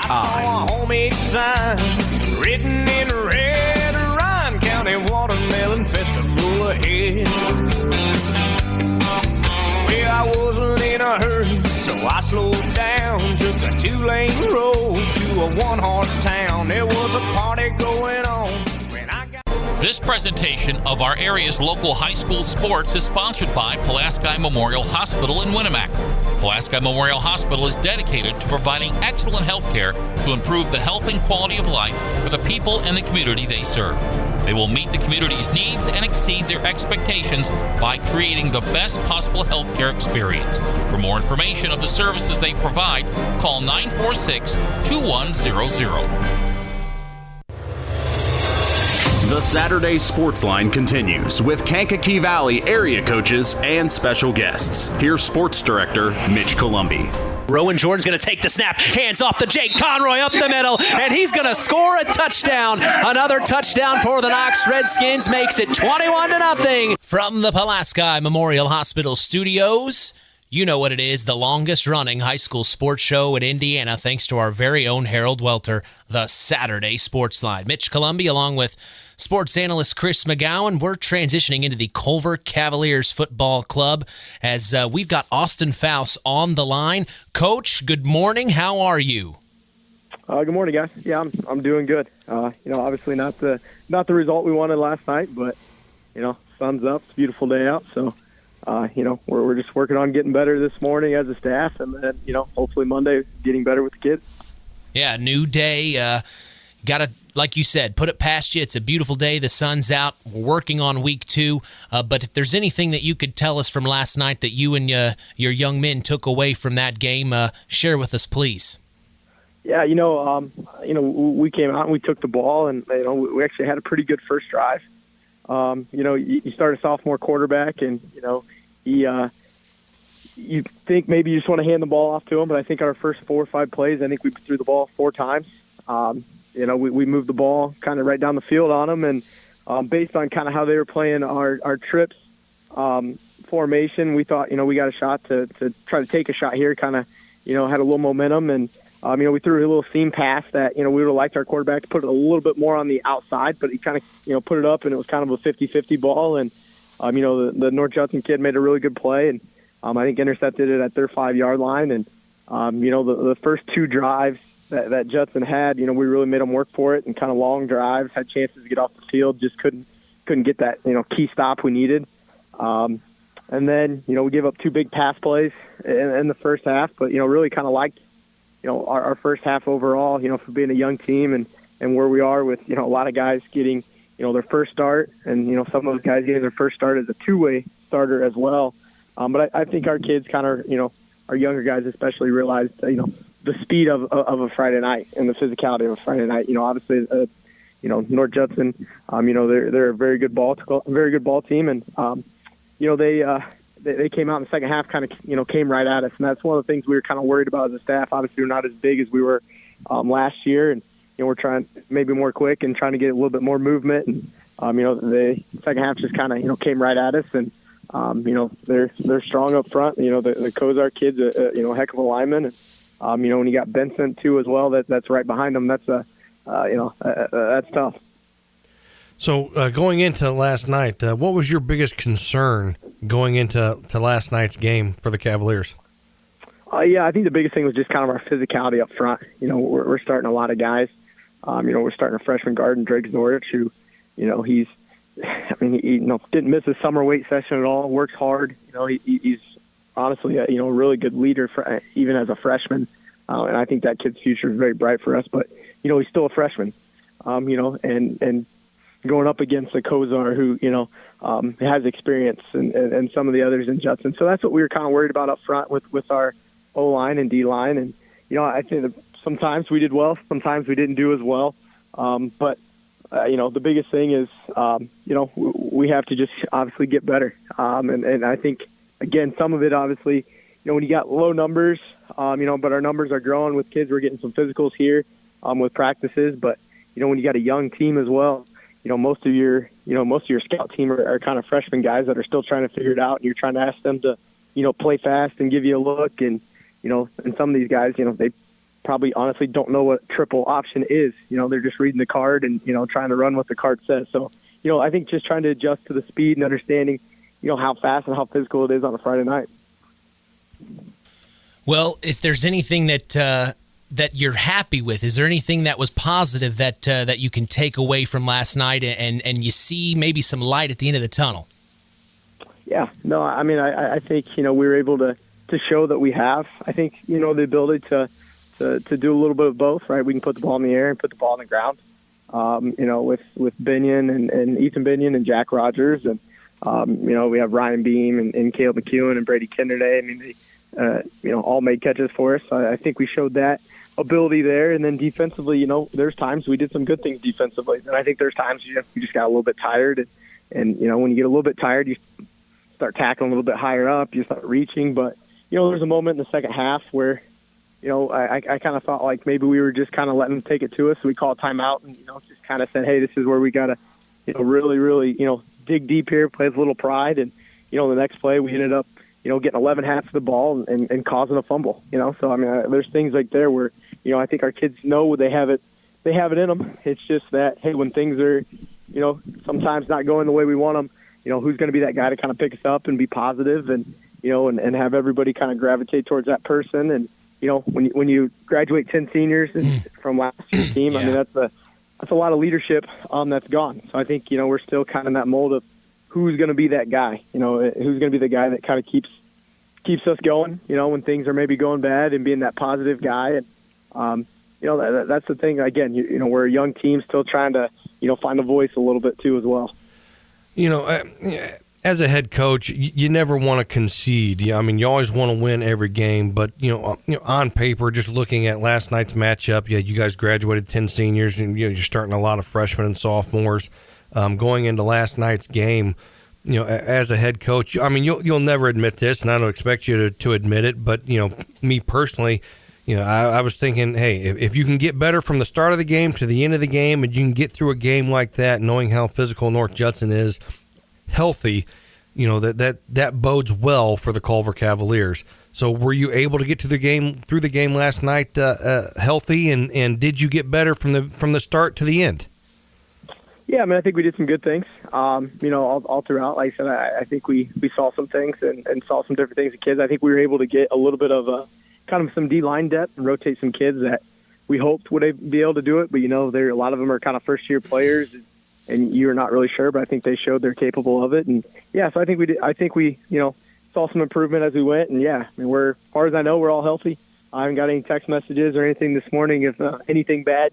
So I think we're all good. We just kind of, had some mass cramping.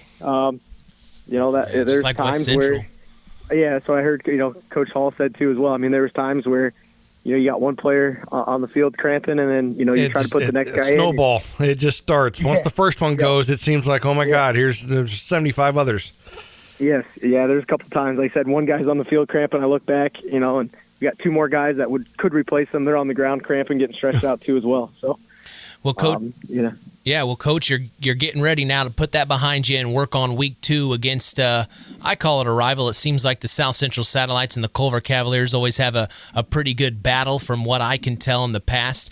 We've actually got head coach of the South Central Satellites, Buzz Schoff, in the house. He's got a question for you, Coach. Well, not really a question, Austin, but more of a comment. You made the comment that you're trying to introduce the pass over to Culver, and after you shared the film last night, I turned it on, obviously, just because that's my nature, and you just came out just slinging the rock all over the field, and I liked watching it. And I thought that first drive you guys executed really, really well, and then kid just makes a great play, intercepts a ball, and down the field, and But hey, I think introducing the pass to Culver was a great idea, and it's obviously going to work for you perfectly. What you don't know is the fact that the power T's coming back this week. Well, of course it is. Of course it is. But and Shane Schumann's coming back as well. Yeah. But Schumann got granted a 5th year. Of course he did. Of course he did. Yeah, no, I appreciate that, Coach. Yeah, no, we like our quarterback, and Nathan Welter's always been on Facebook and talking to Zayner about trying to throw the ball. So, we figured now's the time to do it. But yeah, no, I thought we executed really well. Like I said, the kid from Judson made a really good play, and I think this this week, obviously, your quarterback is very talented, so it could be a pretty long game this Friday. Well, that's for guys that are there. that's what went through my mind, and I actually talked to my wife about it last night. Is it's going to be a little different South Central Culver matchup. It's always been a great matchup just because it's been a clash of styles. We're more of a spread, try to get athletes in space, and Culver's always been just a run it down your throat type team. Yeah. And now it's just going to be a basketball game out there, just everybody running wild and just trying to rebound a football. So I'm excited about this week, and I hope you guys are too. Yep, no, we are, Coach. So basketball on grass is what we're expecting on Friday night. And we're going to be there. Hey, all I have to say, if I'm going to be there broadcasting this game, which we are, I want some good pizza up in the press box. Jeez, Chris. I'll put the request in to Mr. Haggard for you. Then. Thank you. Tell him it was his request, not mine. Some good Wana pizza. That was always a staple when we'd come to South Central in years past. I think we can accommodate you. Oh, that sounds good. Coach, Coach Foust, let's turn things around now on the satellites. If you've had a chance to see any film from them, what stuck out to you that you need to bring on week 2 this Friday? Yeah, obviously Aaron Hogan's back, and the quarterback, and looks like he could throw it a mile. I mean, we've seen that obviously in person, and with what we had to experience last year with him. So obviously Judson was able to throw it a couple times on us. So we're gonna have our work cut out for us to try to obviously defend the deep ball. So I think that's the biggest thing is trying to get it. Not let them obviously get the matchups that they want on the athletes in space and try to contain their quarterback. And but obviously if you maybe can contain him, you got Aaron Hogan running wild on you, which is not good recipe for success. Well, it's always fun to hear the coaches pretend to like each other, to save face. But on Friday, I'm sure you guys are going to be coming after each other. We're looking forward to it, Coach. Yep, no, we're excited for going to South Central as well. It's always been a great game, and obviously Coach Buzz and we used to scrimmage each other when I was at John Glenn, so we know each other quite well, and he's done a great job there at South Central, and we're looking forward to get on the road and having a locker room and things like that. We're kind of remodeling our locker room here, so we're in a kind of a makeshift shop, which is a little bit different for our kids, but it's exciting times here at Culver. We're getting new locker rooms and things. Our kids are happy. It's just a little bit different coming out of a shop door and doing some things differently. So hopefully Coach has got a locker room for us or something accommodating. Well, we got a nice little barn. For you. The closet. There we go. Well, Coach, thanks for your time. It means a lot. And go get him on Friday because we'll be there for you. Same for you, Coach Schoff. Hey, thanks, Coach. Appreciate all the coverage, guys. Absolutely. Have a good day. As that's head coach of the Culver Cavaliers, Austin Foust, here on the Saturday Sports Line. We're going to take a break and come back. We've got Buzz Schoff in the house. You just heard from him. A little crosstalk action, Chris. I like that. That was fun. Yeah, it was. It's kind of interesting. It's the first time. I think that might be the first time ever that's ever happened. You're going to run into that with me, my man. Well, at least in the decade that I've been here. Yeah. All right, man. We're going to take a break and come back. Buzz Schoff is waiting. You're listening to Kankakee Valley Broadcasting's WKVI. I miss you every single day, but you don't even know my name. I really wish you were upset. Not the regular gal what you need. Blunt, me will take a highlight. The Stark County Co-op has been a member-owned farm services co-op in Stark County since 1928. That's over 90 years, and they're still providing the same quality agronomy services to the farming community of Stark and surrounding counties. The Stark County Co-op is an LP and fuel provider.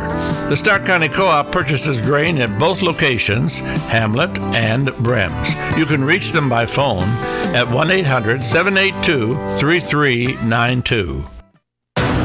Stay tuned for more sports talk with Mitch Columbi on Kankakee Valley Broadcasting's WKVI.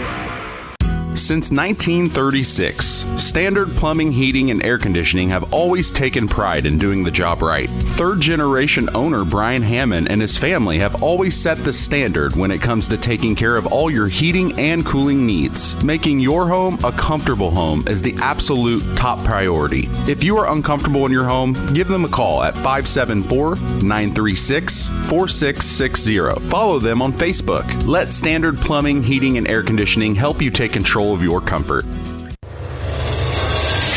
It's time for more Kankakee Valley area sports talk worldwide on K99.3 FM and WKVI.com. As the Redskins get right to work, taking the snap up the middle, it's Jake Conroy for a touchdown. Man, Jake Conroy was everywhere last night, as well as Miles McLaughlin. You also heard a cut from Connor Winzak of the Knox Redskins.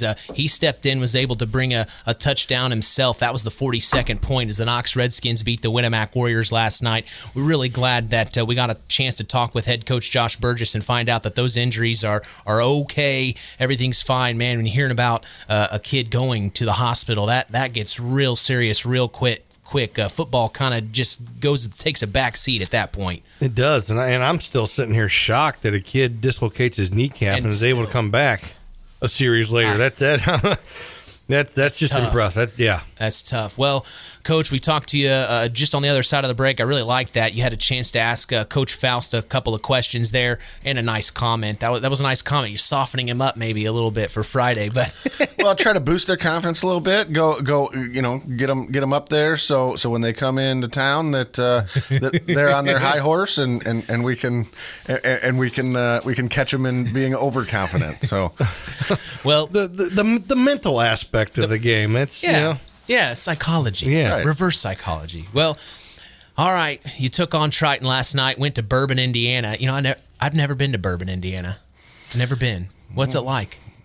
Well, last year I sleep on the bus on the way there, so I just know that there's blue and yellow signs. And correct me if I'm wrong. Coach Radtke said last season that they make you walk really far from. Is that what I'm thinking of? Yeah, you got to walk across the parking lot from the school. So yeah, it's a unique situation because the people are coming into the game and you're walking as a team through the crowd, the people parking in the parking lot to get into the game. But it's a pretty unique situation. Yeah, that you can only do in 1A football. Right. You do that at a 5A or a 6A, like people are throwing things at you. Oh yeah. People are saying some things to you that you gotta warn your kids, like, hey, you don't respond to them, you just keep on walking. Kind of like the old Bricky Bowl where you had to walk through their fans in order to get to the field. They would throw things at you and say things at you, and you just had to walk right through it. But the good old Hobart Brickies, But at Triton, you don't get that. We talked about them last night. At Triton, they don't do that. They make a path for you. You walk through it, and there's no problems. But it could be a recipe for disaster. That's right. You did say that in the season preview show. You went to Hobart. No, I went to LaPorte. LaPorte. I'm sorry. Al Breifogel last night. Al Breifogel. I'm sorry. I'm getting all this information mixed up. I'm sorry, Coach. Go ahead. Sorry, I threw that. Speaking, your alma mater last night pulled off a nice upset against New Prairie. You got to be kidding me on that, right? Last second field goal. There's two teams in the state of Indiana that I always want to succeed, and that's South Central and that's LaPorte. I went to LaPorte High School. I coached at LaPorte High School for a long time. I want to see them be successful, and everything you read online is, LaPorte's going 0-10. There's no way LaPorte's going to even score on New Prairie. New Prairie's going to run away with this. It'll be over at halftime, and then you start looking at how that game played out, and New Prairie kicks a field goal to go up under a minute. Yeah, under a minute 15. To go.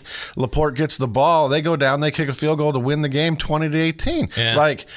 As a football fan, I feel like I need to email Austin over at LaPorte and say, hey, can you share that film with me just so I can watch it? Right. I mean, it's a huddle clip, so you don't get the same feel as far as the fans involved. But I just want to see how that went down. How were you able to be down 2 points with 1 minute to go in the game and drive down and get a field goal to win the game? I mean, it's like Tom I Brady. wish I had that confidence in our kicker. I wish I did. But if the time comes, I mean, we can do that. We do have a kicker. We just don't utilize him all that much. But I mean, that's exciting to read. I mean, I'm reading comment after comment, and I'm just like, yeah, let's go. So so it's awesome. All right, so going to Bourbon last night, which was when I was in the Northern State Conference, when I was the head coach at Knox, was one of my least favorite places to go because it always seemed like some weird stuff always happened. I don't know, there's some bad mojo voodoo going on that field. But Anyway, I'm not going to Bourbon. I'm not going. I'm not. Well, the last time we broadcast a game there, we were doing the Knox Triton game on the radio, and me, Nathan, and Harold actually had to sit in the Knox bleachers with the fans while the game was going. Game. No, it was football. I don't like a basketball game. I like a basketball game, but so we're sitting there with all the Knox fans around us and freezing. Well, it wasn't really that bad, but hey, you guys, we're not on a tape delay, so you guys, you want to start cussing at the officials? We can't hit the button. But again, you going in last night. The biggest thing with Triton was their stud running back Shu decided not to play his senior year. Were they able to find a capable replacement? Now I know their quarterback's pretty good, but they had a great 1-2 punch last year with Shu and the quarterback. Yeah, so it's really run by committee now. I mean, they got 3 guys that they'll hand the ball off to, and all of them run very hard. They obviously don't have the breakaway ability that Shu had, because Shu was going to run you over, and then he was going to outrun you on the back end of it. Just a tremendous athlete, right? And as a head coach, we were kind of in a similar situation, obviously, with Aaron Hogan moving out. It was like, okay, who do you replace him with? Right. As your guy for the past 3 years, like where do you go forward? But so they kind of run it by committee. They run in and out. It's kind of their running back slot guy runs in and out of to give plays. So they have found a solution. And again, when you got number 2 taking the ball, he has the ball in his hand every snap. You have no idea what's going to happen. Just to start that game off, I mean, we go on defense first, and the first play, we get to him. They do a little play action pass. We get to him. We strip the ball. We recover the fumble. We got the ball on the 35-yard line going in. You've got to capitalize on that situation. You have to score there, and we don't. We end up turning the ball over on downs, kind of towards the 25. Just can't get anything going right there. You got to score in that situation, and then. They put a nice drive together. We get a goal line stand.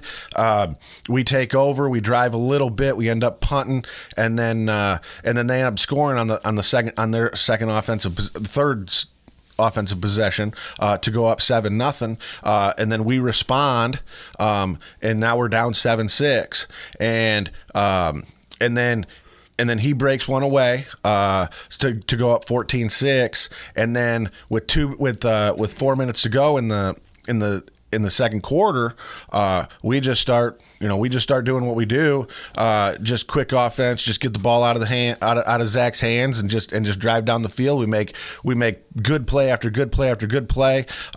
We have a few drop passes, but we make up for it on the next play.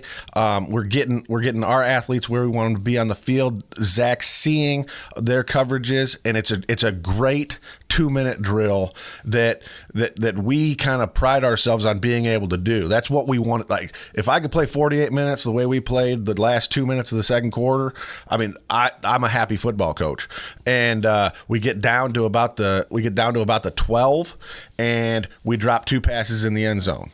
And you just can't win football games dropping touchdown passes. Yeah. Aaron's wasn't really a drop. Zach kind of undershot him, and Aaron had to come back, and he didn't get his footing, and he fell down, and the ball lands in. And then the last play of the quarter, with like 1.6 seconds left, it hits Colin Ward right in the chest, and their kid kind of gets a hand on it, and it kind of flips out, and they end up intercepting it in the end zone. So, jeez. If we score on the first drive, if we score on the first drive when we need to, you have to. Defense gets a turnover, you have to score on turnovers. If we score there, and then we still get the 2-minute drill going, and we catch one of those 2 passes. I mean, we had 2 opportunities. Right. We catch one of those 2 passes. We're up at halftime. Yep. 21-14.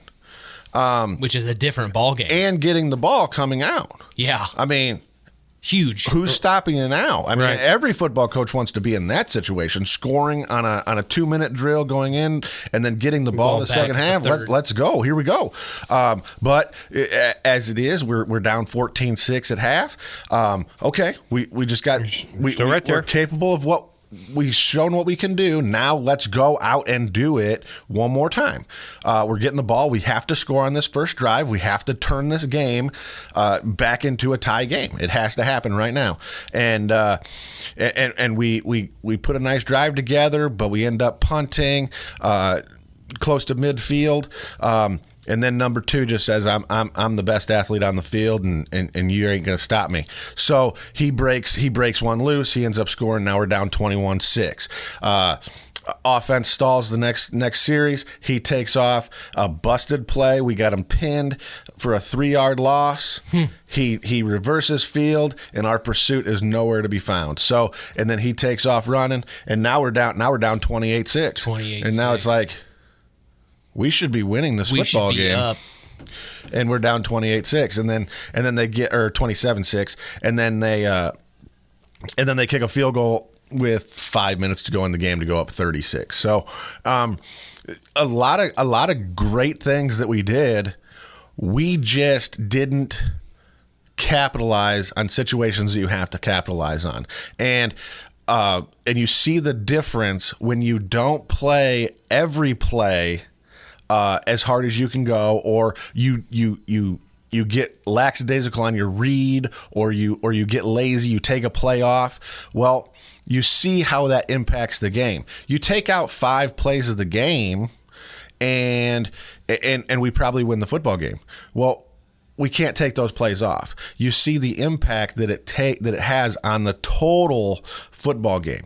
You can take a game that you should have won 21-14 and you lose 30-6 just because of mistakes that you've made. So you'd almost go as far to say you didn't get beat by Triton, you guys beat yourselves. I mean, it's the same. It's the same old story every year. We struggle out of the gate. Week 1's always a tough out for us, which is why in my 7 years I'm 1-6 on opening night. We just struggle with that first game, and then we kind of get it rolling, and we go into Culver week 2, and everything is how we want it to be. Yeah. We don't always win that game either, but you come back more prepared, more focused. We know what we have to do, and that's what I love about our kids is they know that I'm going to look at this film all weekend, and they know that I'm going to figure out, okay, this is what you did. This is how I taught you.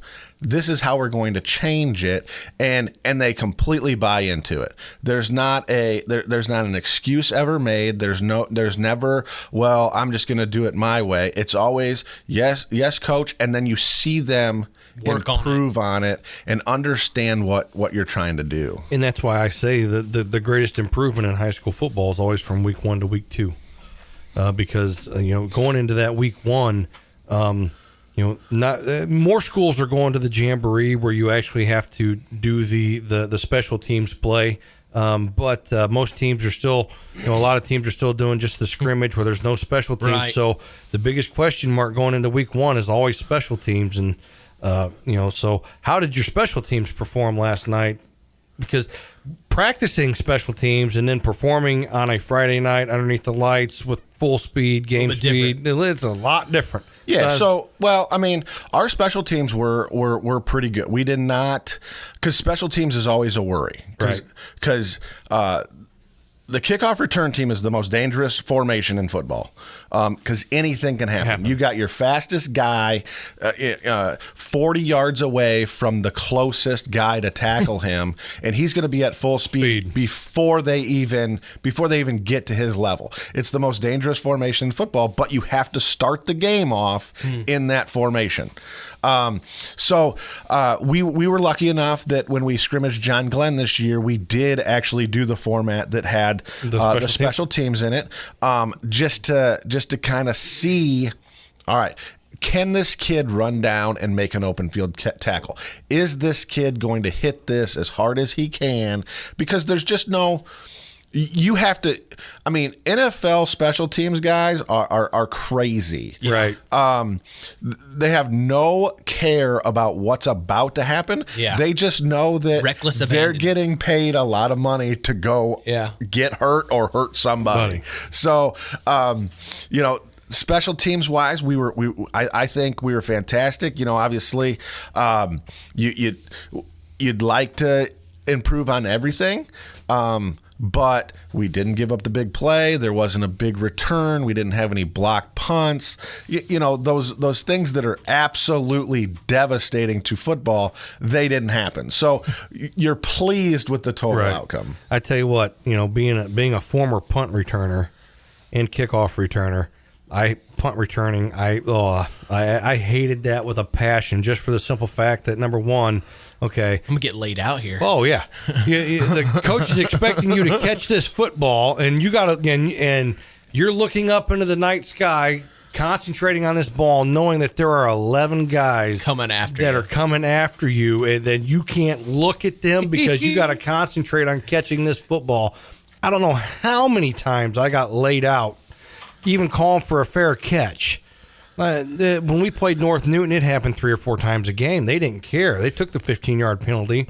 They were just trying to knock me out. It was that to me is the worst job in football.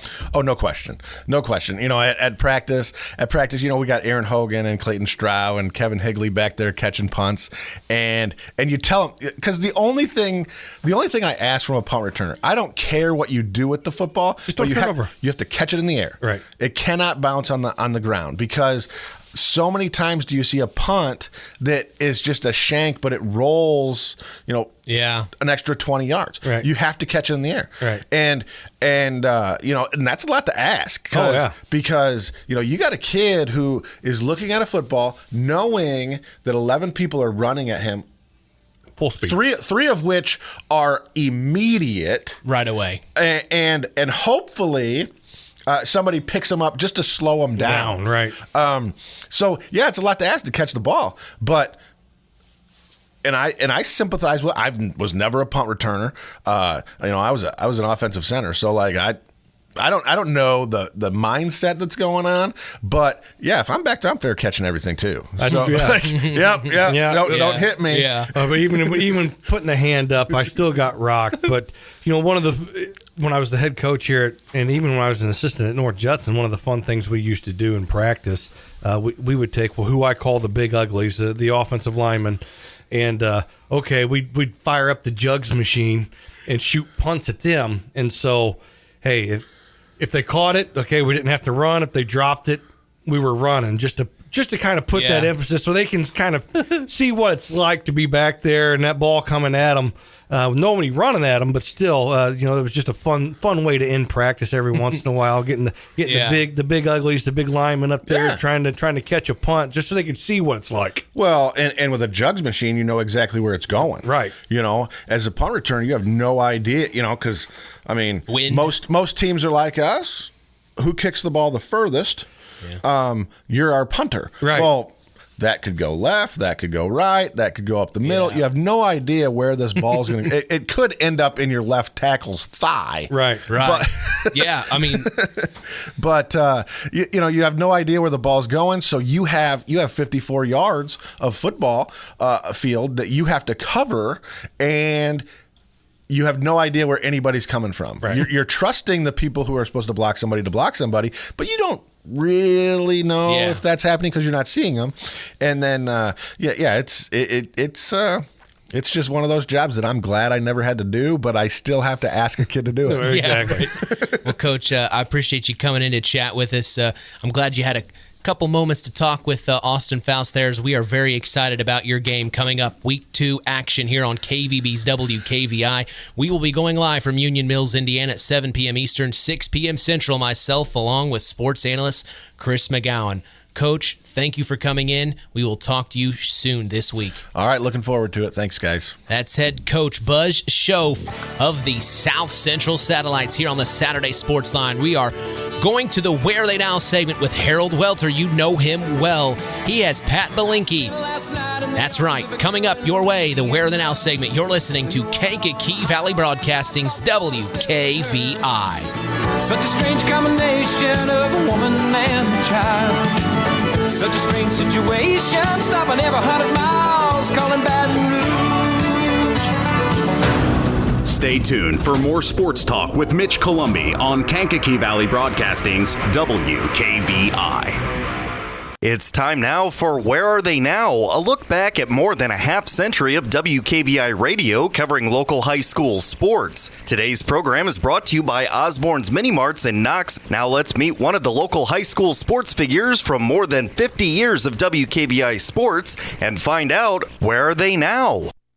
Well, it's time once again to start a new season of Where Are They Now? And we thought that there would be no better way to open it than to talk with one of the great basketball players in the history of Knox High School. Pat Blenke was back this week for his 50th class reunion, a 1973 graduate of Knox High School, and he stopped in to the fundraiser that we did for the Harold Welter Charitable Foundation on Thursday, and he talked about his involvement in education in Georgia for all of these years, and he also reminisced a little bit about his great basketball career at Knox High School. So we want to pass along that conversation that we had back on Thursday with Pat Blenke, and we'll do that. And as we continue, where are they now after this timeout?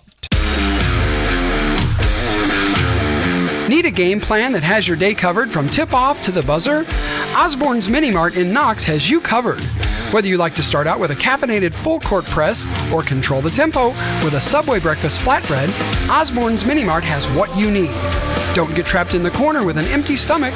Call a quick timeout and get 2 hot dogs for $1.29. Visit Osborne's Mini Mart in Knox at the corner of US 35 and Highway 8 East to guarantee you win the day. Let's talk a little basketball with Pat Blenke before we talk about what we're really here for today, because he graduated from Knox in 1973, so he's in town for his 50th class reunion. And let me ask you this, Pat. Where are you and what are you doing? Well, right now I'm kind of in shock that it's 50 years. That's the number one thing. But no, as you said, I'm here for the 50th class reunion to the class of 73. Go Redskins. But basically I'm retired now. My wife and I are doing a lot of traveling, and, we're taking care of the grandkids and enjoying it. And it's kind of like, I love coming back to Knox. I remember hearing Lou Holtz talk one time. He was talking about he was born with a silver spoon in his mouth, and he won the lottery because he was born in Fosby, West Virginia. I was born in Knox, Indiana. I was born with a silver spoon in my mouth, and I did win the lottery, too, in that regard. There you go. It's a great, great little community, and the whole Kankakee Valley area. I mean, the people here are just fantastic. I mean, Harold, I didn't know Cheryl, but I was listening on the way over here to all the people calling in and Jim Condon and everybody like that talking about Cheryl. And I think I've got a good handle on what kind of person she was. And she was one of those people that wanted to help people.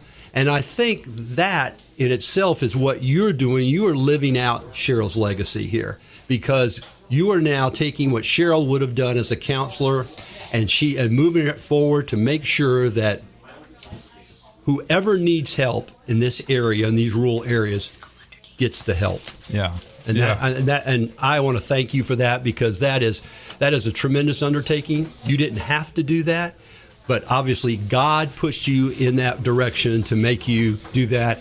And I can only help to think that Cheryl is smiling down right now upon you. Well, I had to do it. Yeah.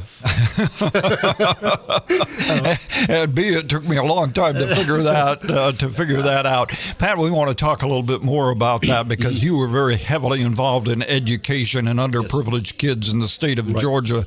But before we get to that, I want to talk a little basketball. You had a lot of success. You played on 3 sectional championship teams at Knox High School. Then you went down and played college ball at Georgia Southern. But going back to your high school days, what are the most memorable games games that you remember? Well, I tell you what, I think a lot of obviously my sophomore year, the winning shot against North Judson, whether or not the time was held or not, I don't know. I wasn't watching the clock.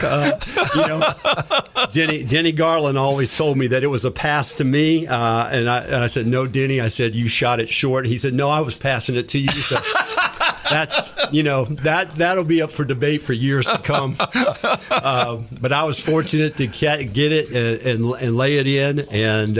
But that was a very memorable moment for me. And I think another memorable moment was my senior year when, we didn't have a very good team. When it comes to a one-loss record. Right. We were a good team, but we didn't prove it on the court. You had to win the sectional to get to 9 wins. Yes, and we did. And so that, to me, was just as memorable as that last shot because it was a group of guys that, for some reasons, that we just didn't play well together. But during those 3 games, we came together. And actually, for the first half of the South Bend Adams game, we had them lead. We were leading by 4 points. And I guarantee you, people across the state, when they heard that score, they were in shock.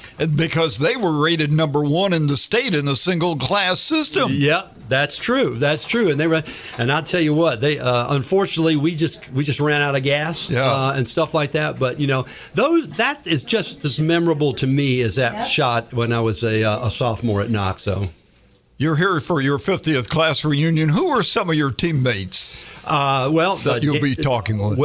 Mike Dembowski. Was there, and unfortunately, we've lost a couple. Danny Moss passed away several years ago, and then there was Tim Rock and Walt Bridegroom will be. I think Walt Bridegroom's coming in, and so there were a lot of good kids that I played with that we've not stayed in constant contact, but we do have contact with each other through Facebook and obviously these reunions. But it's been a real blessing for me to be able to come back to Knox and see the good people of this community. Because, after my father died, I could have gone one or two different ways. And thank God there were people that stepped up and kind of guided me to be able to try to set my path on the right path. And fortunately, God looks after fools and idiots, and I qualify on both parts. I'm just very fortunate in that regard. Well, you spent a lot of years in Georgia in education as a teacher, a principal, a coach, and ended up being part of the educational structure in the state of Georgia, working with underprivileged kids. Yeah, I think one of the misconceptions that I think some people may have is that they look at the state budget and they look at the property taxes that are spelled out in education for schools on their property taxes, and they think, man, that's a lot of money that the schools are given. But what people may or may not know is that over 80% of that goes to salaries and benefits for the teachers. And then the other less than 20% goes to M&O, which is maintenance and operations, curriculums, resource material that every school has to have. So when it boils down to it, the individual classroom teacher gets very few resources because of the fact that there's just not that much money to go around. So most teachers that I know of in high school, middle, and elementary school dig in their own pockets, and they don't make a whole lot. I mean, even though people see the salaries, that's not a lot of money, particularly when you have to pay for mortgages and everything else and childcare. Then they come back and they've taken money out, $200, $300, $400 out of their own pocket over the course of the year to buy whatever material need or pay for a kid to eat. Or when I was high school principal, we had a rule that if all kids in your class could not go to a field trip, for example, none of it could go because we weren't going to leave one or two kids behind because they couldn't pay. Yeah. So I think what happened is one of the reasons why I wanted to become involved in this foundation is because after my own heart, I think it's very important that we reach out and try to help the underprivileged kids. When I was at the Department of Education in Georgia, after I retired being a high school principal, I worked with 5 high schools in downtown Atlanta. Very poor, These were when you drove by to go to these high schools, the houses were boarded up. There were, bars on the windows, bars on the door, a lot of crime, high poverty level. And these teachers were struggling to trying to get these kids, number one, to come to school. And most of them just came to school because they could get a free meal. And trying to educate them, and they were really struggling. And I saw the dedication of those teachers, as well as when I was a principal, because I was a principal at a very small school system in Georgia, and then I was also a principal at the largest school system in the state of Georgia, which was Gwinnett County. So I went from having 300 kids in a high school to having 2,800 kids in a high school. But the needs are the same. There are a lot of kids that are in need, even in the 2,800 and the 300. There were poor kids. There were kids that had wealth, but it was the same thing. We wanted to try to teach those kids equally, and the only way to do that is we had to have support from the community. That's why I think it's so important, you folks out there in Kankakee Valley land, that you really take a look and see what you can give to this organization, because it is going to help a kid. And who knows, the support that is given to the child today may wind up being the governor of the Indiana in the next 20, 25 years. Who knows? Yeah. Or could find the cure to cancer, or could find the cure to Alzheimer's, or whatever. It is so important that people are willing to give, because like I've heard so many people say, it's better to give than receive. And I've always told my teachers, and this is just from I didn't create this, I stole it from a person that said, you can always judge a person's character by doing something for someone that can absolutely do nothing for you. Never return it. Yeah. Yeah. So. Yeah. I want to go back to something you alluded to, and that is you and your wife Gabe were among our founding donors when we had no idea what we were doing or how we were going to do it. Why did you get on board so early? Well, number one, I believed in you, and I believed in what you were doing and the sincerity of the foundation. Like I said, I did not know Cheryl. I knew that she unfortunately had passed away in a tragic accident. But I really didn't know her, but I knew you, and I knew the type of person you were, and I knew you weren't going to just take up a cause just to take up a cause. There was going to be passion, devotion, dedication, and hard work. And I knew that I also wanted to give back to this community, because the community gave me so much. Like I said before, I was born with a silver spoon in my mouth. I was born in Knox, Indiana. I won a lottery, and while I didn't have a lot or anything, but what I did, I had love, I had relationships, I had a feeling of a communal family. And that's what I think, that's one of the things why I wanted to be a part of this, was to give back to the community. Well, we appreciate you giving back to the community, that's for sure, and we appreciate you coming in and visiting with us and remembering a little of the basketball accomplishments. And you mentioned the sophomore year when you beat North Judson in the championship, and that was the first time Knox and North Judson had ever played in a sectional championship game. Yeah, and you played them 2 more times in your high school career, and you won all 3. Well, there's something about that. I kind of follow some people around here, and they keep talking about the seeding process for these sectionals and stuff, but it always seems like Knox and Judson, at least the 3 years I was in, played varsity basketball, always wound up at the final game together. I don't know if that was by pure luck of the draw or it was designed that way to maximize the attendance and make more money for the state and the schools. Pat, thank you so much for coming in and just sharing with us and sharing some of your basketball memories as well. Well, thank you, Harold. And once again, I really appreciate the opportunity, and I wish you the best of luck. And I needed to tell you that I don't know if you know this, but your mother-in-law was my kindergarten teacher. Marge Green. Yep. In her house. Yep. And I tell you what, the thing I remember most about Miss Green was the fact that we got either saltine crackers, graham crackers, white milk, or chocolate milk. And now, don't ask me how that sticks in my mind. Now you'll appreciate this, okay? Uh-huh. The house that she had her kindergarten in is now owned by my daughter Laura and her husband, and her husband just happens to be the principal at Knox High School. I have spoken to him about a tour, and we're gonna tour the old high school, middle school, old high school, whatever you call it, this Saturday. So, like I said, I appreciate it, and I just wanted to bring that up because I didn't know if you knew that about me, but I do remember that about Miss Green, and she was lovely. I enjoyed it, and but like I said, I don't know why the graham crackers and the regular crackers and the white milk and how that sticks with me, but that was kind of like that's what I remember most. So thank you, and God bless you, Harold. Thank you. There's Pat Blenke, former Knox basketball star and one of the founding donors of the Harold Welter Charitable Foundation. Where are they now? A look back at more than a half century of high school sports coverage on WKVI has been brought to you by Osborne's Mini Marts in Knox. Join us each Saturday morning on WKVI for the Saturday Sports Line and worldwide on WKVI.com. Time now for our Tyler Roth WKVI Athlete of the Week, given in memory of Tyler Roth, a 2001 graduate of Winamac High School who died in an auto accident 1 week after his high school graduation. His legacy of hard work, outstanding citizenship, artistic success, and super athletic performance lives on with this award given every week to outstanding student athletes from the 8 schools in the Kankakee Valley. Today's award is brought to you by Web Printing and JT Shirt Shack in Winamac, and we'll tell you who's earned the Tyler Roth WKVI Athlete of the Week after this word from Web Printing. Web Printing and JT Shirt Shack and signs of all kinds in Winamac is where all of your printing needs can be met. Whether it's paper, garments, or signs, Web Printing is your full-service printing solution.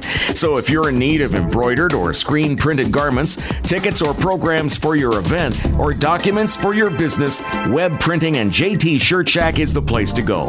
For the quickest service, best prices, and best quality, it's Web Printing and JT Shirt Shack in Winamac. Our Tyler Roth WKVI Athlete of the Week to start us off for the 2023-2024 school year is Bianca Huizar, a member of the golf team at Winamac Community High School. Bianca started off the golf season in tremendous fashion. She scored a 77, breaking the school's 18-hole record while competing at Sandy Pines. Bianca is the daughter of Jake and Abby Berger. She was also our first Tyler Roth WKVI Athlete of the Week last year as well. This was in fact a record she told us in that interview last year she wanted to break. Good for her. Congratulations to Bianca Huizar of Winamac High School, our Tyler Roth WKVI Athlete of the Week. Bianca will receive a certificate, a history of the award, and a t-shirt commemorating her achievement, and will also be a future guest on the Saturday Sports Line. She will be eligible for our Tyler Roth WKVI Athlete of the Year award later this spring, which carries with it a plaque and a college scholarship, compliments of WKVI and the family of Tyler Roth. The Tyler Roth WKVI Athlete of the Week is brought to you by Web Printing and JT Shirt Shack in Winamac. I'll work on getting that interview with Bianca this week, as that's going to wrap things up for our first Saturday Sports Line of the 2023-2024 school year. We appreciate you joining us each week from here on till the end of May. Join us this coming Friday for our Week 2 action between the Culver Cavaliers and the South Central Satellites underneath the Friday Night Lights. Keep up to date with our sports checks throughout the week on 99.3 FM and also on our social medias on Instagram at WKVI Sports, on X, formerly Twitter, at KVB Sports, and on Facebook at Sports at the Max for all Kankakee Valley Broadcasting sports content. You enjoy your week. Take care. I'm Mitch Columbi. The tradition continues.